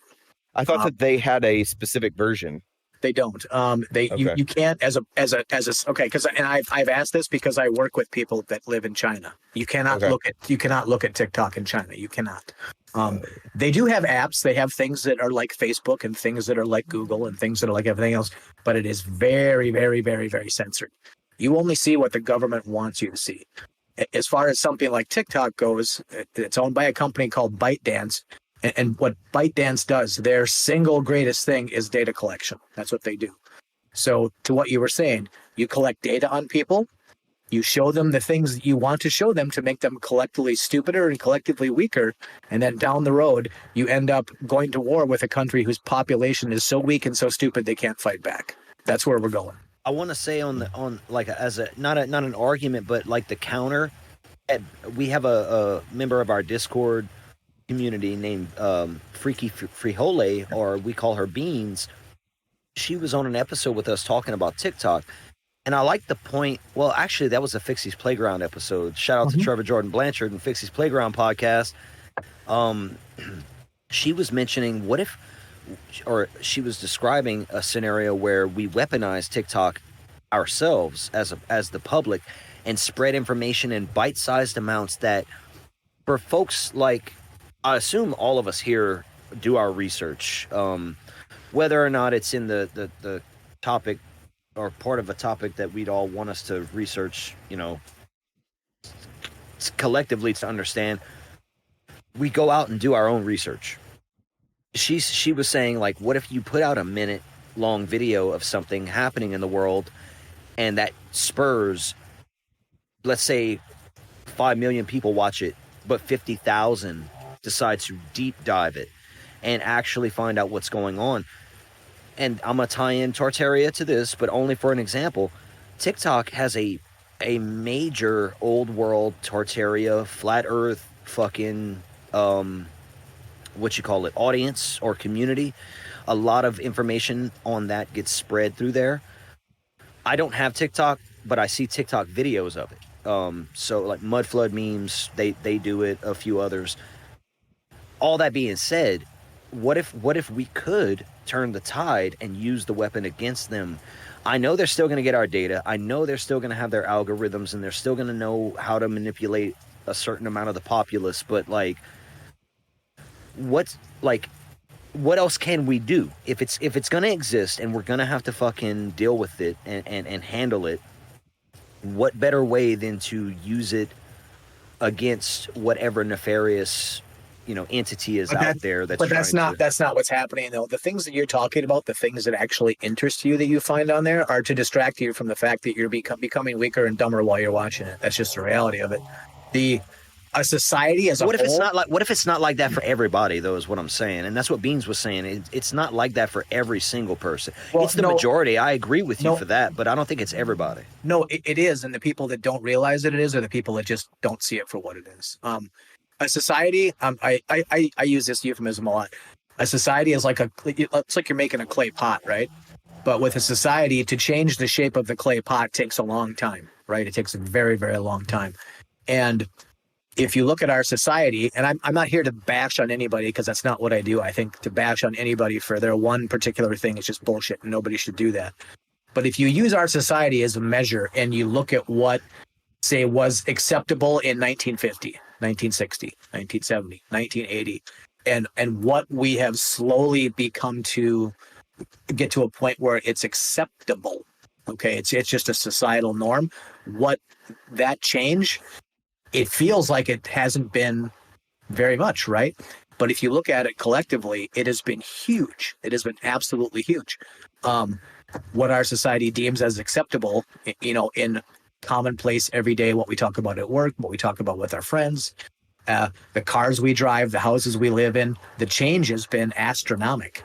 But I don't think many people see it because it's taken place over a number of years. But something like TikTok, for example, is meant to be a stronger hand on that clay pot and change it faster.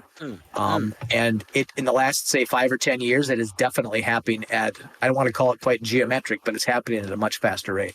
I have a scenario right here, though, that, and again, I'm not trying to be argumentative. I'm just saying, I don't think, I get what you mean, a majority, but I don't think it is on the whole, because back in 2001, it was like a day or two before 9/11 happened.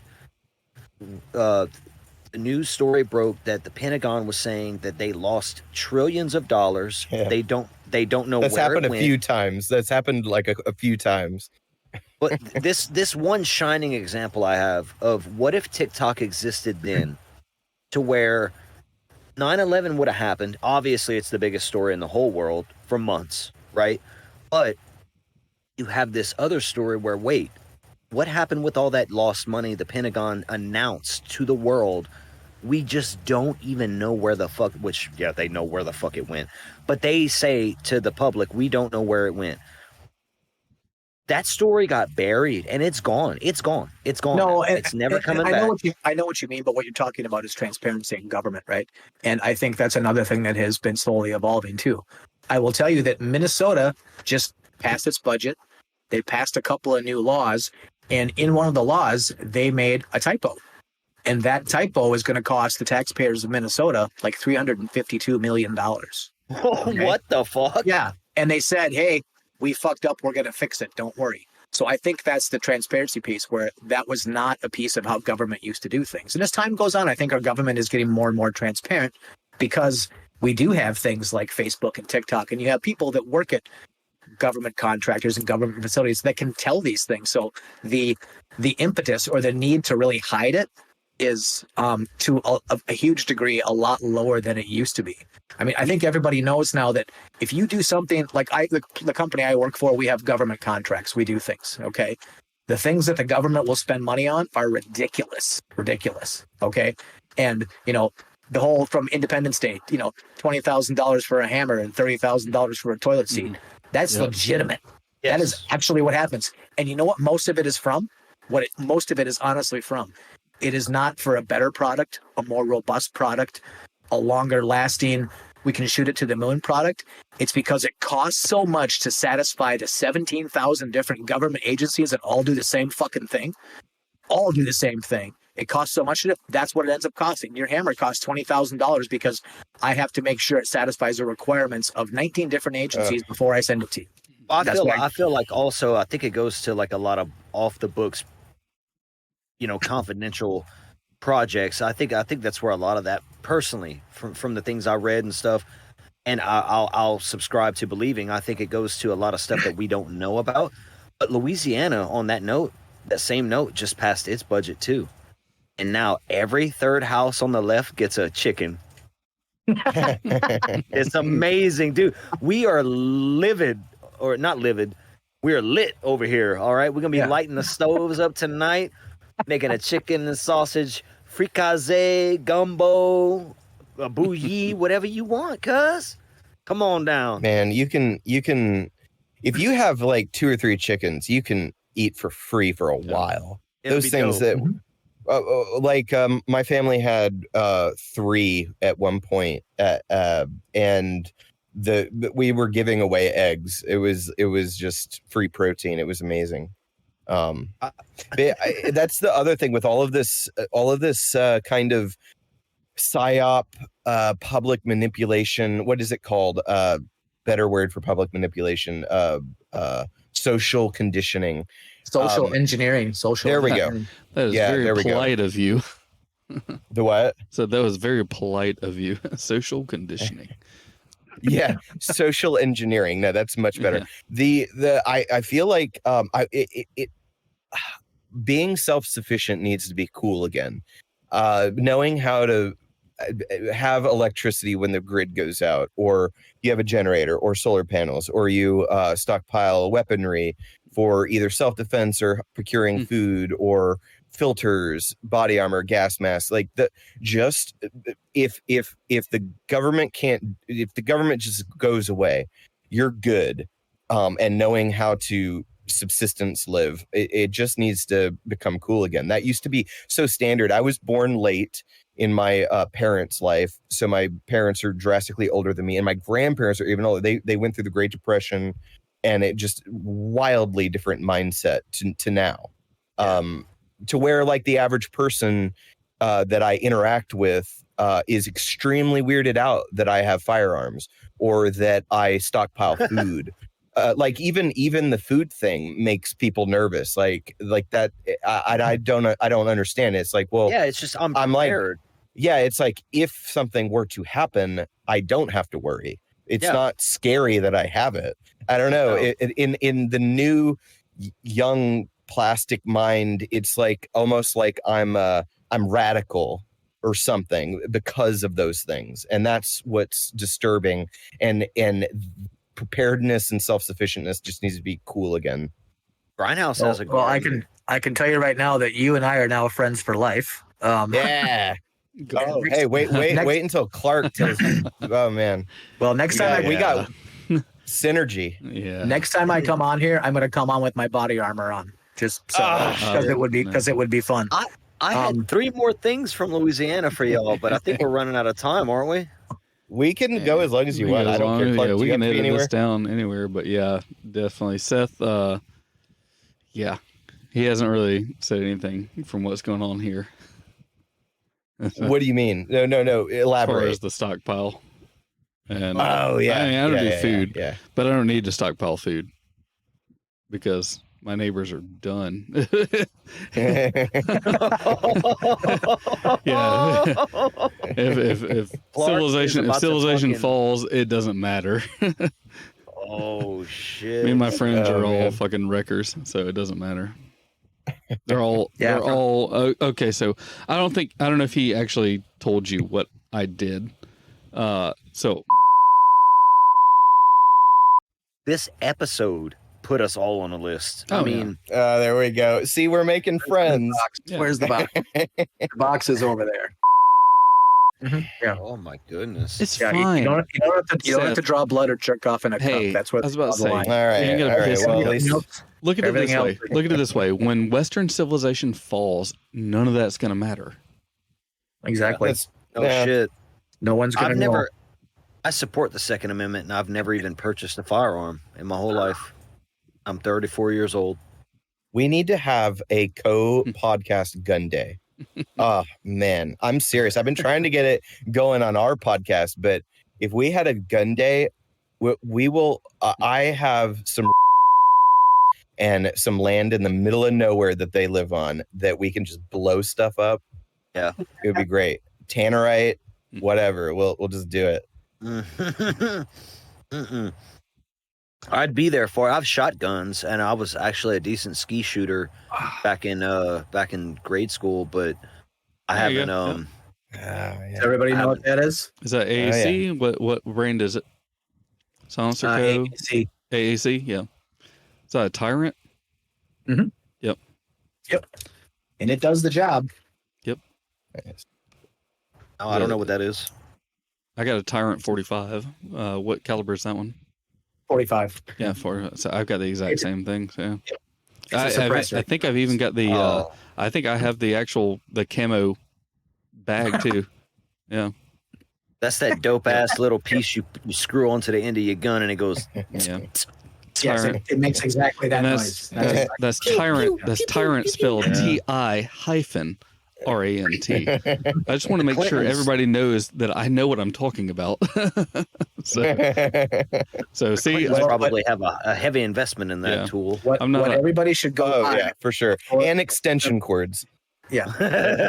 What everybody should go buy before they're illegal. And this part we should definitely clip out. Just Terrifier 2? Yep. Oh gosh. See, now I'm gonna need 5 minutes. I'll be right back. Grindhouse can't stand up for 5 minutes, y'all. I got to re-binge the Terrifier movies because I really like them.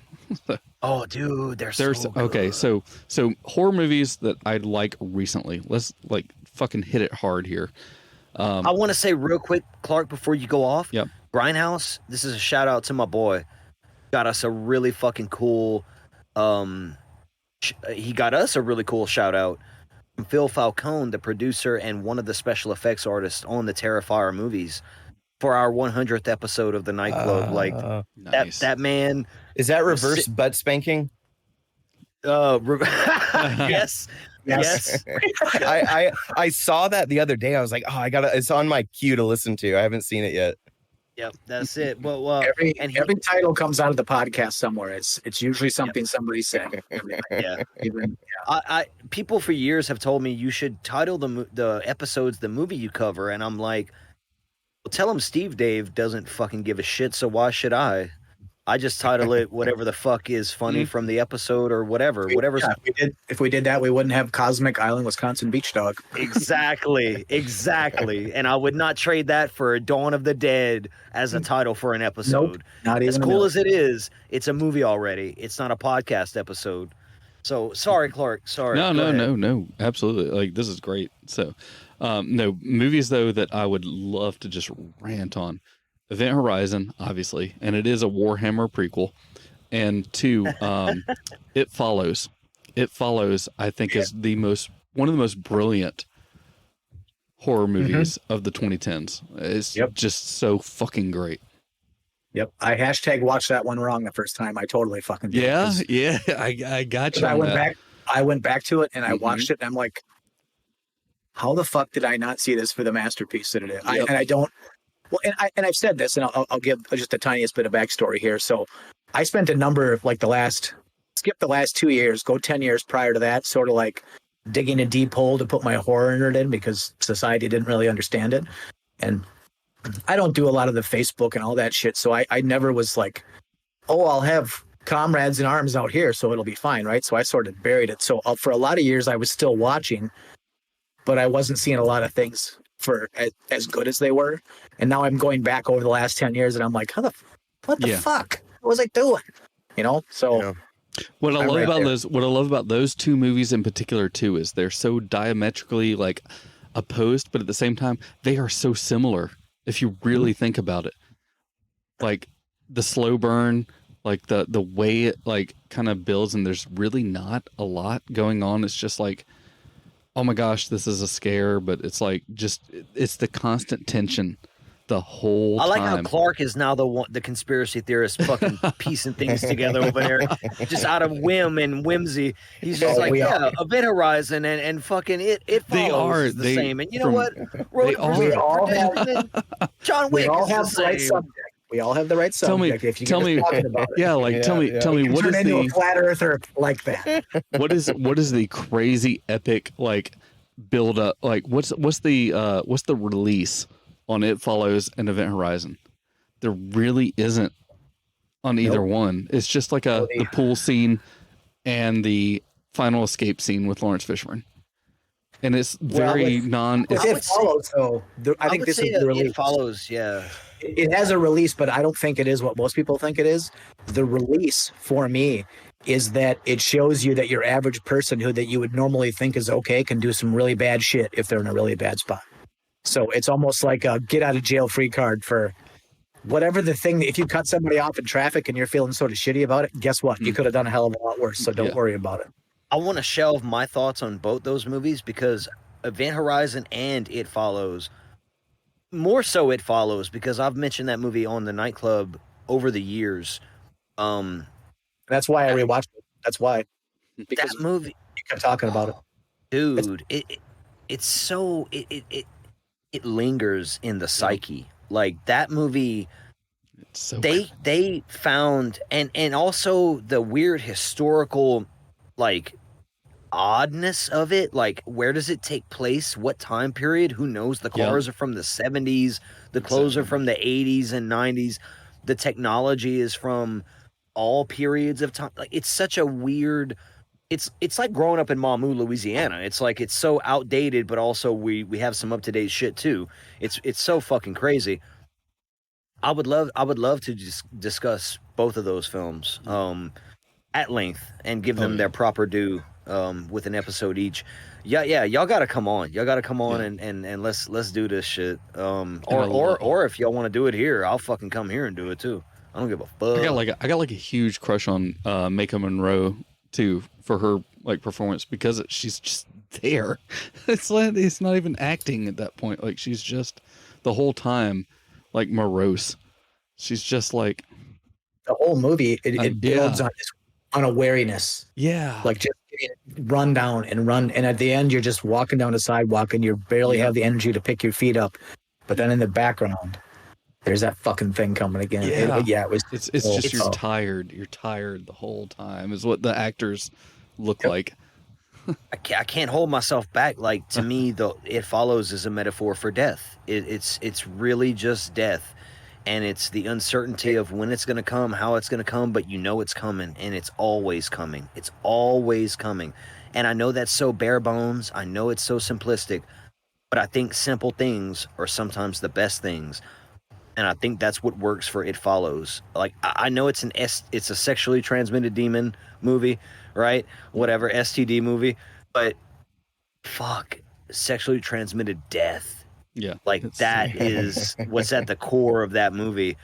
And to me, that's what that movie is. If you break it down though, brother, it's about, you get to a point where you got to stop looking over your shoulder. You just got to go forward. Yeah. Because when it comes to death, and I think the same thing that you do, it's going to get you one way or the other. Is that what the hands holding is at the end? Even though it's looming in the background, the hand, bruh. It's the amazing. It's the sitting on a porch swing, growing old with somebody. Even though when you're doing it when you're 20 years old or whatever, it's the same thing. You gotta just live. You gotta live because it's going to get you one way or the other. It follows as though Clark. That is a great. Those are two great picks. Event Horizon's marred with so much bullshit from. They can't find the footage from the scenes they shot. They were in salt mines, whatever. It's still great. Unreleased, it's still great. I would unreleased drag version. my wife on for that one too because she loves that movie too. But I love. There's one quote. Let's get Mrs. Grindhouse on the show back again. She would totally come on. There's one quote from that movie that I love, and it kind of brings it back to It Follows a little bit too. So, when Sam Neill is in the air vent and he says, "Hell is only a word," and it's just so, I don't know, so impactful. When I saw that, like, I was way too young. I shouldn't have seen that when I saw it. Like, I saw that when it came out in 1996, I think, 1995, 1996, and I think it might actually been earlier than that. It was right after Jurassic Park, which was 93, because I was obsessed with Sam Neill. And I was like, oh my gosh, I want to see everything Sam Neill's in. I love him. And I was like, 12, I guess, at the time. And I saw Event Horizon, and I was just like, shit my pants, terrified, because I was like, Sam Neill with his fucking eyes blacked out. Hell is just a word. And I was like, oh my God. Did you get around to watching In the Mouth of Madness? No, I did not. Also tack on The Devil's Conspiracy for this year. No, that was a fucking gem. Yeah. That was a gem. Yep. I was so surprised. That movie is so fucking crazy. I saw that in theaters. It is a mindfuck roller coaster start to finish, and it is so good. It is so good. And it's schlocky as fuck too. Oh, totally. But the schlocky, but it's great. It's great. This is one of those rare times where it's a very well put together movie. It's very well filmed. The characters are great, and the schlock just makes all of those other things better. 1000% agree. What's the name again? The Devil's Conspiracy. Okay. It's from this year. It was a limited release in the States in theaters, and I just so happened to luckily see a trailer right before it came out. And this is back in like January, February it came out. Yep, I missed it. I was pissed that I missed it, and I'm glad I caught up with it. It's free somewhere, isn't it, right now? The courtyard scene towards the end when that boy's swinging that shit around in the courtyard and killing her.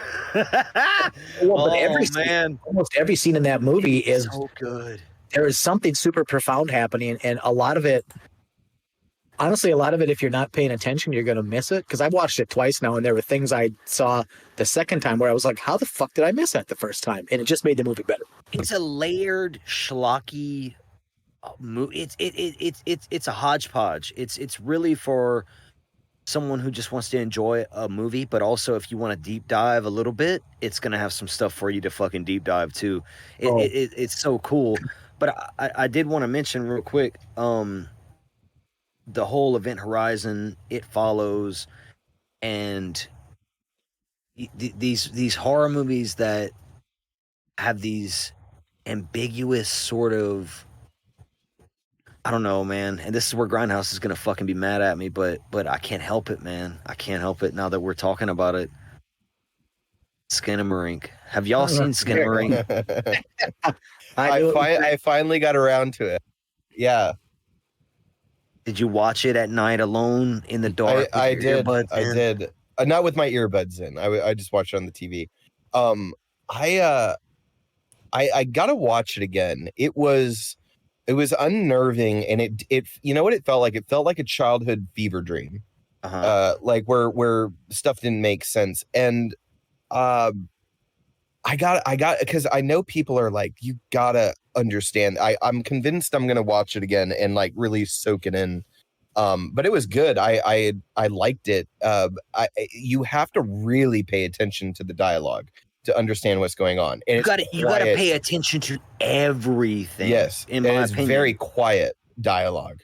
The mother thing was like that was probably the creepiest part for me. When the daughter goes upstairs into the bedroom and she's on the side of the bed. Yeah. Dude, I watched that movie the first time and I was mad, and I hashtag watched it wrong, and I was mad, and I was bored, and I was like, "Fuck this piece of shit everyone's loving." It's another critic, darling. Yeah. And I sat down, I got blazed. Okay. But I've been doing that for years. I get blazed for fucking whatever. I'm blazed now. Okay. No, sorry. Go ahead. What you said, Grindhouse? I said, "Cause it's Tuesday." Because it's Friday. Because it's Monday. That country song. I have a very similar story as you to Skinamarink, and it has to do with Hereditary. I had way too much. I ate some THC gummies. I remember we talked about this. Go ahead. Well, no, I don't think I've mentioned this one because when I first saw Hereditary, really, did I mention this? We did talk for 7 hours. Maybe we did.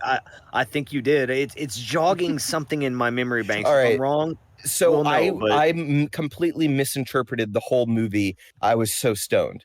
I sit there and I'm watching, and this whole time, I thought that the mother was the one that was doing all this stuff with the sigil above the bed, and the witch stuff going on in the background to what Azazel or whatever the fuck the name is, and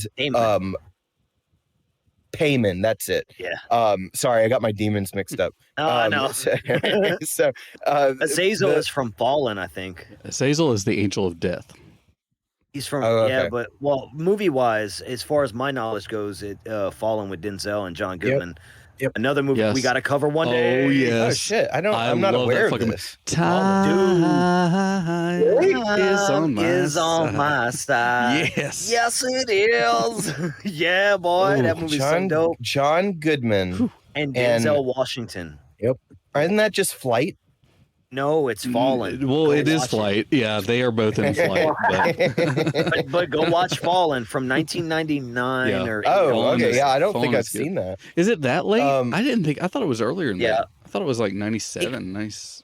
It could be, brother. It could be. Yeah. But I know it's late 90s at least. I love that 2000s. movie too. That's another movie. Oh that's, yeah, it's so good. What's his name? Tobias, Elias Tobias. That's the 1998. Killer. He was Casey Jones in Teenage Mutant Ninja Turtles also. Whoa! Yeah. Oh, wow. Get some nerd cred. You gotta know what a crumpet is before you know what a cricket is. Exactly. A crumpet. Well, it's funny. It's funny though, because, and I think this goes back to your comment about hell is only a word, right? So Hereditary, I can't watch it. And I can't watch it because of the little girl having her head out the window in the telephone pole. Yeah. But the reason I can't watch that, and it's funny because I finally had to sit down and think about this. Why does this bother me so? Because it bothers me profoundly. And I'm not somebody who's a giant pussy who's bothered by things, but this bothers me profoundly. That was a traumatic scene. And I sat down and I finally thought about it. And I was talking to my mother one day, and she said, "Oh, I saw so-and-so last week doing something." And it was like, it like opened up a vortex of memory. And I remember why I can't watch it. So I think I'm about 10 years old. My best friend and I, Peter, we're out riding our bikes, and we're crossing a pretty big highway here. And we get to the center of the highway, and I stop and he doesn't stop. And he was hit and killed by a car like that. Boom. Oh. And that's why I can't watch that. But I had no idea why I couldn't. It's just until all these things happened, and it was like, that's why. Son of a bitch. Yeah. Wow. So maybe now if I try it again, maybe now that I know, maybe I can try it again. Yeah. But maybe. I get to that scene in the movie and I'm like, fuck, I turn it off. Well, to your credit, that scene and the family's realization of what just happened is the most disturbing I mean, because like, I mean, at everyone's age here, but someone's probably experienced family trauma of some sort. The visceralness of that scene is unbelievably rough, and if you are mega stoned, it is just like the worst thing ever. But the whole time, I thought I got the whole plot mixed up. I'm not going to say any more spoilers than if you haven't seen it, but the whole time I got the plot completely upside down from that scene going forward, and that movie means something so completely different to me just because of how fucked up my brain was when I was watching it. That makes sense though, because the character, the brother, was stoned out of his mind when it happened. Yeah, so and that feeling like you just fucked up beyond comprehension. Measure. Yeah. Well, it's that jerk. It's that jerk motion. Like you're in this like bliss kind of feeling, and then that happens, and you're like, and then it turns the buzz. Like your buzz now is like, oh man, I'm awake now. I'm very much aware and awake of what's going on. The reason I brought up Skinamarink though was that phrase Grindhouse just said again. Hell is a word. The characters in Skinamarink are in their own hell. They're in hell. Yeah. They're in hell. And I've been rewatching for the second time only ever the Game of Thrones series, and their lore and their gods and their afterlife is a whole. You just got to decide for yourself as a viewer what it is, because different characters give you different perspectives. But the main, the what's that word where everyone comes together? The consensus of it, of that world is that there's nothing after you die. There's a nothingness, and this realm that we live in is actually hell. And I feel like if, like, let's say art reflects life, life reflects art, whatever, and maybe some of the biblical or the ancient religions are right to a degree, but are wrong to a degree. What if we are living in our version of hell now, where it's because you suffer, you're sick, you're hungry, you're tired, you're poor, you're whatever. You're living your own hell. Some people don't have to experience that hell, but we don't know what it's like to be a billionaire yacht son or daughter who has to deal with the problems and the trials of being a rich family. Like, we don't know that. I'm speaking for all of us because I don't think any of us are fucking millionaires. I doubt it. Right. But we don't know what they're going through. Their hell might be different than our hell, but we're still in hell. I like the idea that this is hell. Like, this existence, this realm of existence is actually the worst. Because if this is the worst, then, you know, so maybe I've gotten off very lucky, but I've had some bad times. That being said, sure, hell is a. But I mean, to expand on what you're saying, though, I mean, and I think I wasn't trying to interrupt you, but I think this is important because I like what you're saying about rich people might have problems too, right? But ultimately, hell is a perspective. Yeah. And to talk about like the day-to-day grind and being on the hamster wheel and just doing the same thing over and over again. And I'm not going to get conspiracy on you, but to your point, what if we're all in hell right now and we just don't know it? Yeah. Well, I mean, this is the whole reason the alchemical philosopher's stone concept exists. It's not about transmuting, stuff into gold. I mean, people misinterpreted it as that, but it's really transmutation of suffering. I mean, it's about taking suffering and transmuting it into something useful, or it's more or less an ancient coping mechanism for life's trials. You could. What is life but suffering, right?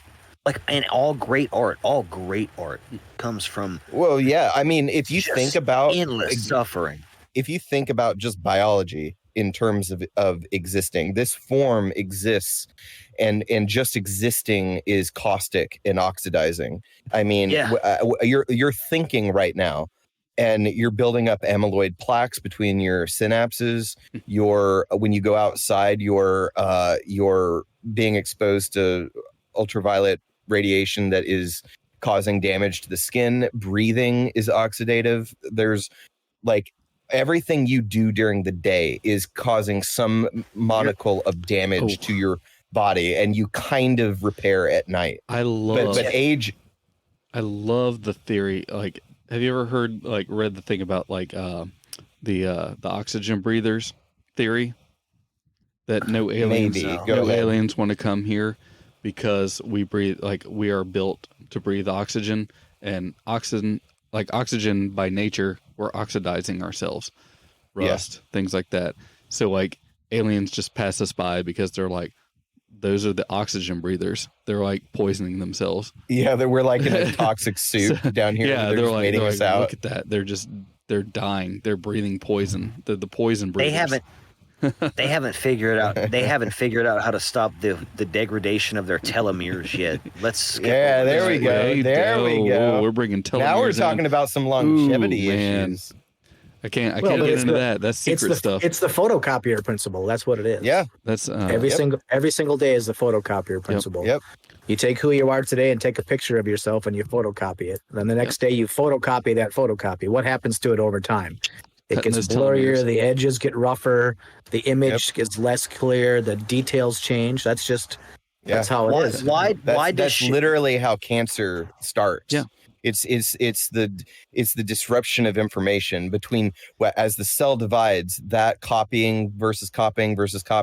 There's so much degradation of genetic information that mutant cells arise, and then they get blood supply, and then you have malignant cancer. Yep.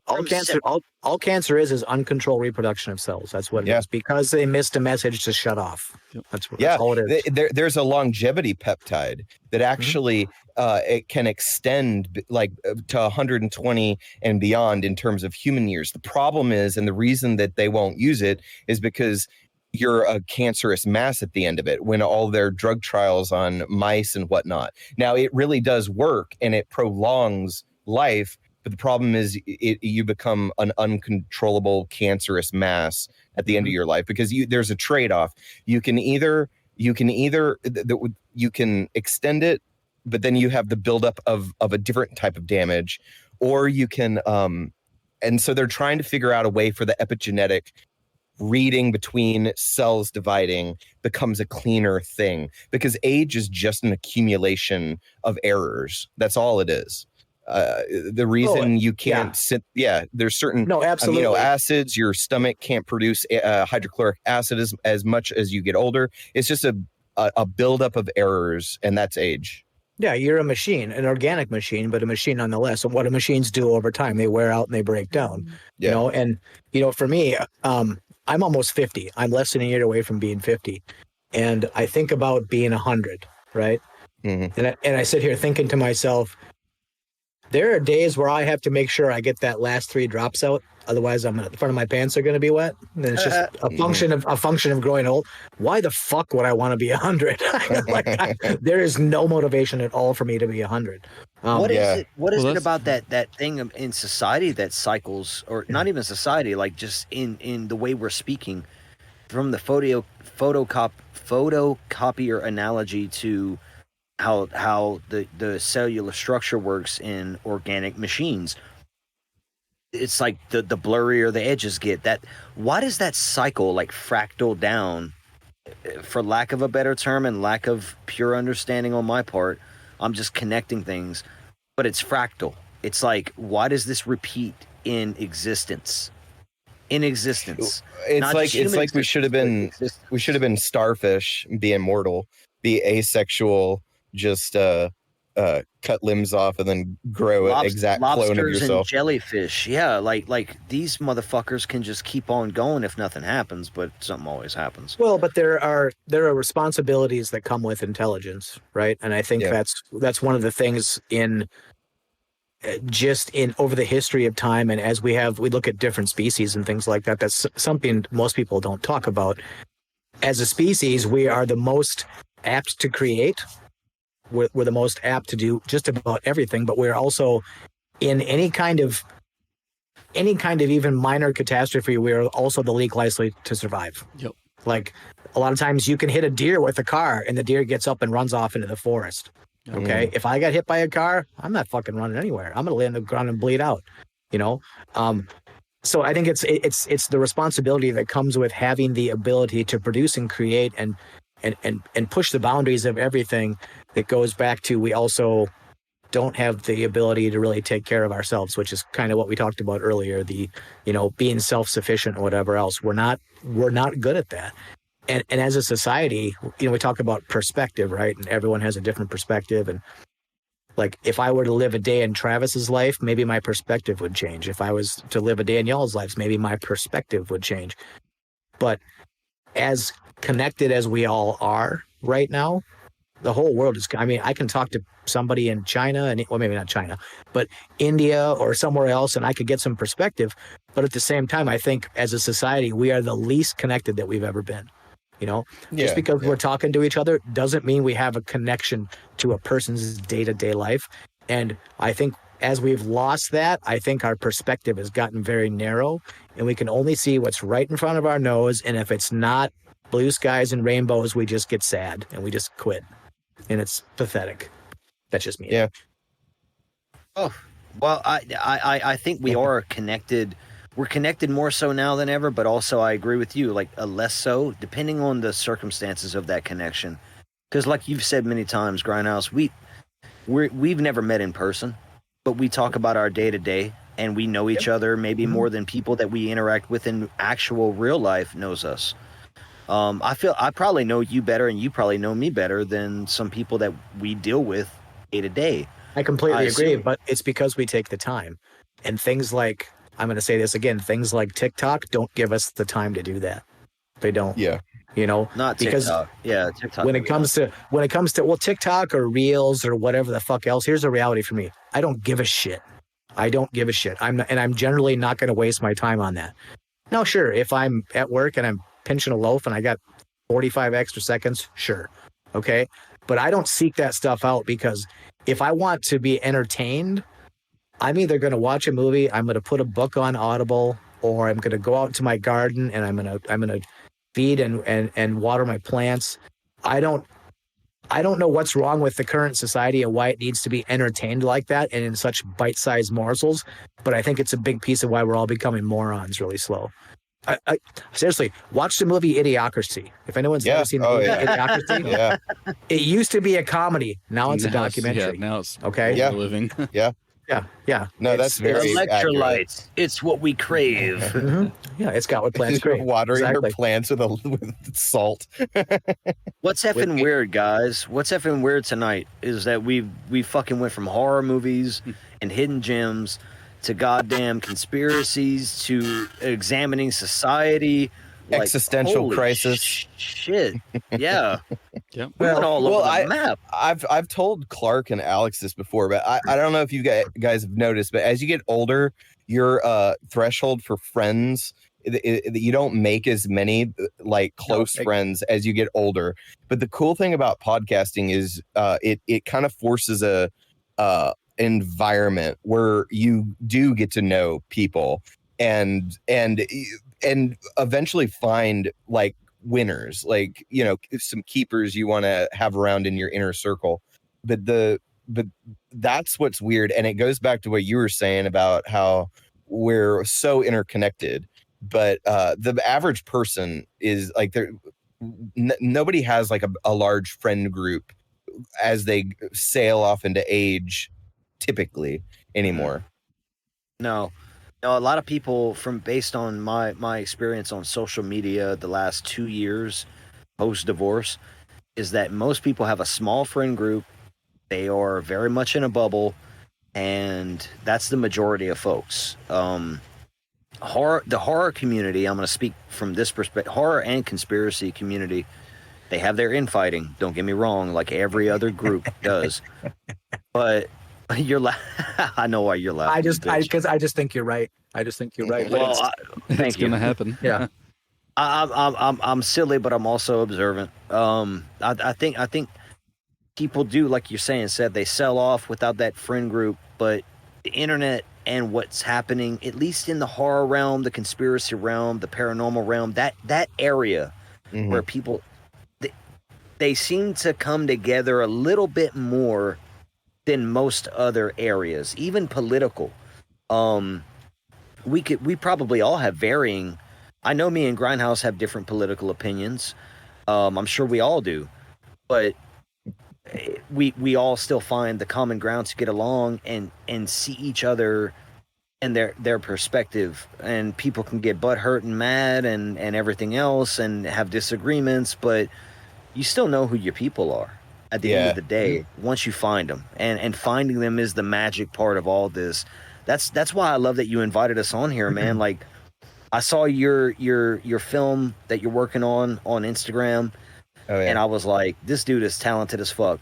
I want him on our show because I just think he's a cool guy. Didn't even know you. And now we're here. Nightclub is fucking around with what's effing weird, or that's effing weird. Excuse me. This is my favorite part of doing all this. It's become, because this started out as like an artistic expansion of, I just want to say something and do something. Yeah. And now it's like I get to meet people that I never, we wouldn't know each other. We would not know each other. And to think that we're all going to go on a ghost hunt soon. I'm telling you, it's happening. Yeah. Fuck well, yeah, dude. Let's go to the Myrtles. Travis is ultimately right. And I honestly believe that social media as a whole is a cancer on society. Yeah. I think it fundamentally hurts society. Now, if you can survive that cancer and get past it and do things like we're doing here, where we have an actual, I mean, this is Discord, and but have an actual Discord with people, talk about things, get to know people, figure out where you disagree, understand that it's okay to disagree. I don't have to hate you because you're on one side of the fence, or you're a certain color, or you're a certain orientation, or you're a certain this or a certain that. But what social media has done to our society is it has said, I'm going to build this artificial wall and I'm going to stand on side of it. And because you're on the other side, I'm just going to lob grenades at you the whole fucking time. And that's all I'm going to do. I'm never going to take a minute to try to understand you. And that's bullshit. Yeah. Let's lob a grenade at the fucking echo chamber and blow it wide the fuck open, cuz that's what I'm about. I mean, what you're just describing, I know a lot of people don't like the new Matrix, but I loved it for different reasons of why I absolutely loved the original. But one of the lines in it, like when Bugs was talking to Neo after, re getting out of the Matrix, she was basically describing what we're talking about. That's what the Matrix is. It takes the things that you hate, it takes the things that you love, and it is constantly dividing people up based on those premises. It's like, and it's a really great analogy for social media or whatever is going on socially with humans in this era, where we've built so many things, so many societal structures and like simulacrums that it's so busy, and there's so much noise that it's almost become its own entity, and we are kind of going with the tide of it, which is, we can't agree on anything, or where our attention spans are like shrinking dramatically or whatever. It's like a weird thing that we've summoned on ourselves. But I felt really bad afterwards that because Beans was on the thing, and when she talked about AOC, I was like my face dropped. I was like, I hope I didn't come off like a jerk. No. And everyone on our Discord is super cool about that. Like, we again, like Grindhouse is saying, we can all have disagreements, but it's learning where, look, we can disagree on this shit, but at the end of the day, to also reference Grindhouse, we're all people, man. Like, we're just out here fucking doing our thing. So let's have the conversation, let's have the argument, but let's be civil and let's fucking love each other at the end of the day. Let's try. We're not always going to succeed, but man, we can try. And I know that's such a cliche, heartfelt, message, but it's worth saying over and over again, right? Isn't it? I think it is. I think it is, just to get people to hear it again, because nobody's hearing it right now. No. And when you have things like, say, AOC, for an example, I mean, I know that people either love her or hate her. So take that out of the equation and have an honest discussion. for who she is, where she is, and the opportunities that she has, what has she accomplished? Nothing. Well, AOC though, Nothing. But that's what I'm talking about. When you can't get people to have a conversation about the actual facts, we have to talk memes and we have to talk this and we have to talk that. Let's talk about the actualities of what somebody has accomplished. And for her, she's accomplished nothing. Literally zero. Other than being popular on social media. But I'll tell you what, there's a lot of people on the other side of the fence, on the red side of the fence, that have also accomplished nothing. And I will have the same conversation about those people. I tend to lean on the red side of the fence, but I'll tell you what, when you want to talk facts and people that have accomplished nothing and people that just make noise and do nothing, hey, let's talk about it all day long. But be prepared, be nice, be factual. Don't get mean, because as soon as you're mean, the whole conversation's just dead. Yeah, now you look like a dickhead.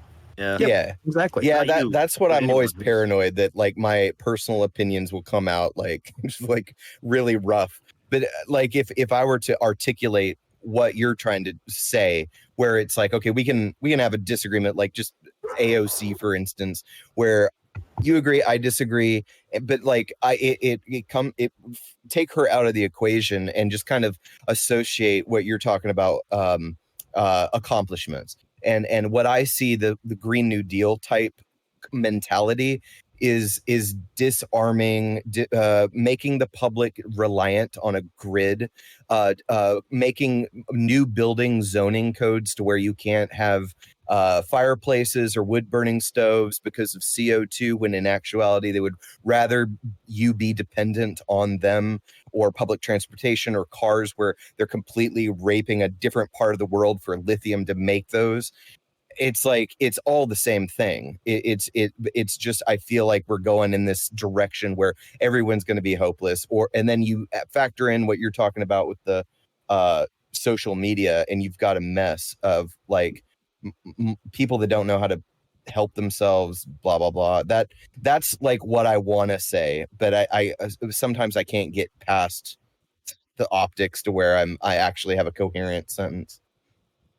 Well, and that's the hardest part, but at the same time, as long as you keep talking long enough, you eventually, and it's not about breaking down somebody's walls, it's about trying to get past the bullshit and have an honest conversation. And it does take time. It takes time to get past those optics and to try to steer and navigate around that stuff. When I say social media is a cancer, I agree with that. And I think one of the biggest side effects of that cancer is it distracts you from what's actually going on. Yeah. And paying attention to what's actually happening right in front of your face. But I think a lot of people are really comfortable there. And I'll admit that I don't know why. I don't know why you would just want to be a sheep and just, walk through your life and be led to the slaughter. I would think that you'd want to take a more active role in your demise, but not everybody wants to. If you could burn everything away and actually have that honest conversation that we're talking about, we'd find out how wildly different, but how wildly similar we all are, I think. Everyone would have different ideas and opinions, but I think most everybody wants the same things at the end of the conversation. The same outcomes, or am I safe? Am I happy? Am I fed? Yeah. Do I have what I want? Okay, cool. If we could find that middle ground to where everyone could achieve that, Lord have mercy. What a different world. What a Tartarian world this would be. Well, I can tell you that Travis flat-ass pancake Tartarian world. Well, I can tell you that Travis and I have a few things where we profoundly differ. And a lot of them are things about life and social things and what else. But I can also tell you that it's about a 95% completely agree rate. And then there's the 3% gray area where it's like, whatever. Oh, that's pretty good. But I mean, so if we, and I think Travis is right, if we all sat down and just started cleaving away the bullshit, I think we all fundamentally agree on what we want, how we want to be. I think that 3% is honestly how we get there. And then that last 2% is core values of people that you're not going to change. So don't even try to bother, just let people be who they are. Yeah. It's super simple. Well, thanks for coming on the Movie Review Podcast. But I really want to, I know you guys got to run, but I want to say we're appreciative of you taking your time and chatting with us. It's been a really good episode. Oh, dude, thank you for having us. Nightclub represent. I'm a plug real quick. You can find us on any major podcatcher. We're on Spotify, Apple, all that good shit. We have an official website, fireside.nightclub.fm, and we have a Discord that is popping fresh.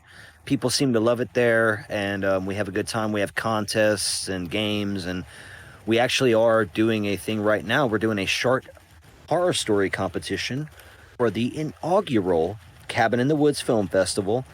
And if you come on our Discord and you write us a good little short story that's set in a cabin in the woods, you could win a free virtual pass to this first ever boutique horror film festival. I wish I was one of the people that actually had the actual ticket to the real festival, because you get to go to this cabin retreat in the Pacific Northwest for 3 days. The first 2 days are not even related to the festival itself with the speakers and the films. It's just go and have brunch, getting fucking drunk, doing activities together. Like, it's so cool what they put together over there. Crystal Connor and her collaborators. So Nightclub's doing stuff. Thank y'all for having us on. I'm Travis Maxwell Boone, and I've had a blast on That's Effing Weird. Or, oh, is it What's Effing Weird? I'm going to keep fucking up the title. It's so okay. Yeah. That's Effing Weird. It's kind of an umbrella term, but it's definitely That's Effing Weird. Love it. Thank y'all. Yeah. Yeah, absolutely. Talk about a fun conversation. This was one of those things where Travis gave me the overview, and I'm like, this could be hard to follow. Turns out it was anything but. Very awesome meeting you guys. And again, we're in that place where it's like I just made some new friends. So I'm I'm totally down with it. Happy to chat whenever. And follow the Nightclub if you want to. You can start with Fear Boners and go up from there, because that's when it really got good. That's when I came up. Episode 50, baby. Yeah, Episode exactly. 50. Yeah, but no, absolutely awesome to talk to you guys. And yeah, I wouldn't call this the movie episode exactly. I mean, there was definitely a couple of references in there. And so, I'm in 8 minutes, I have to record for 2 more hours. So I am going to pop off. Wish you guys well and good night. Meeting you. Absolutely great meeting you guys. And whenever you want us back, you just whistle into the air and we'll come running. There we go. All right. Thanks, guys. Good night, everybody.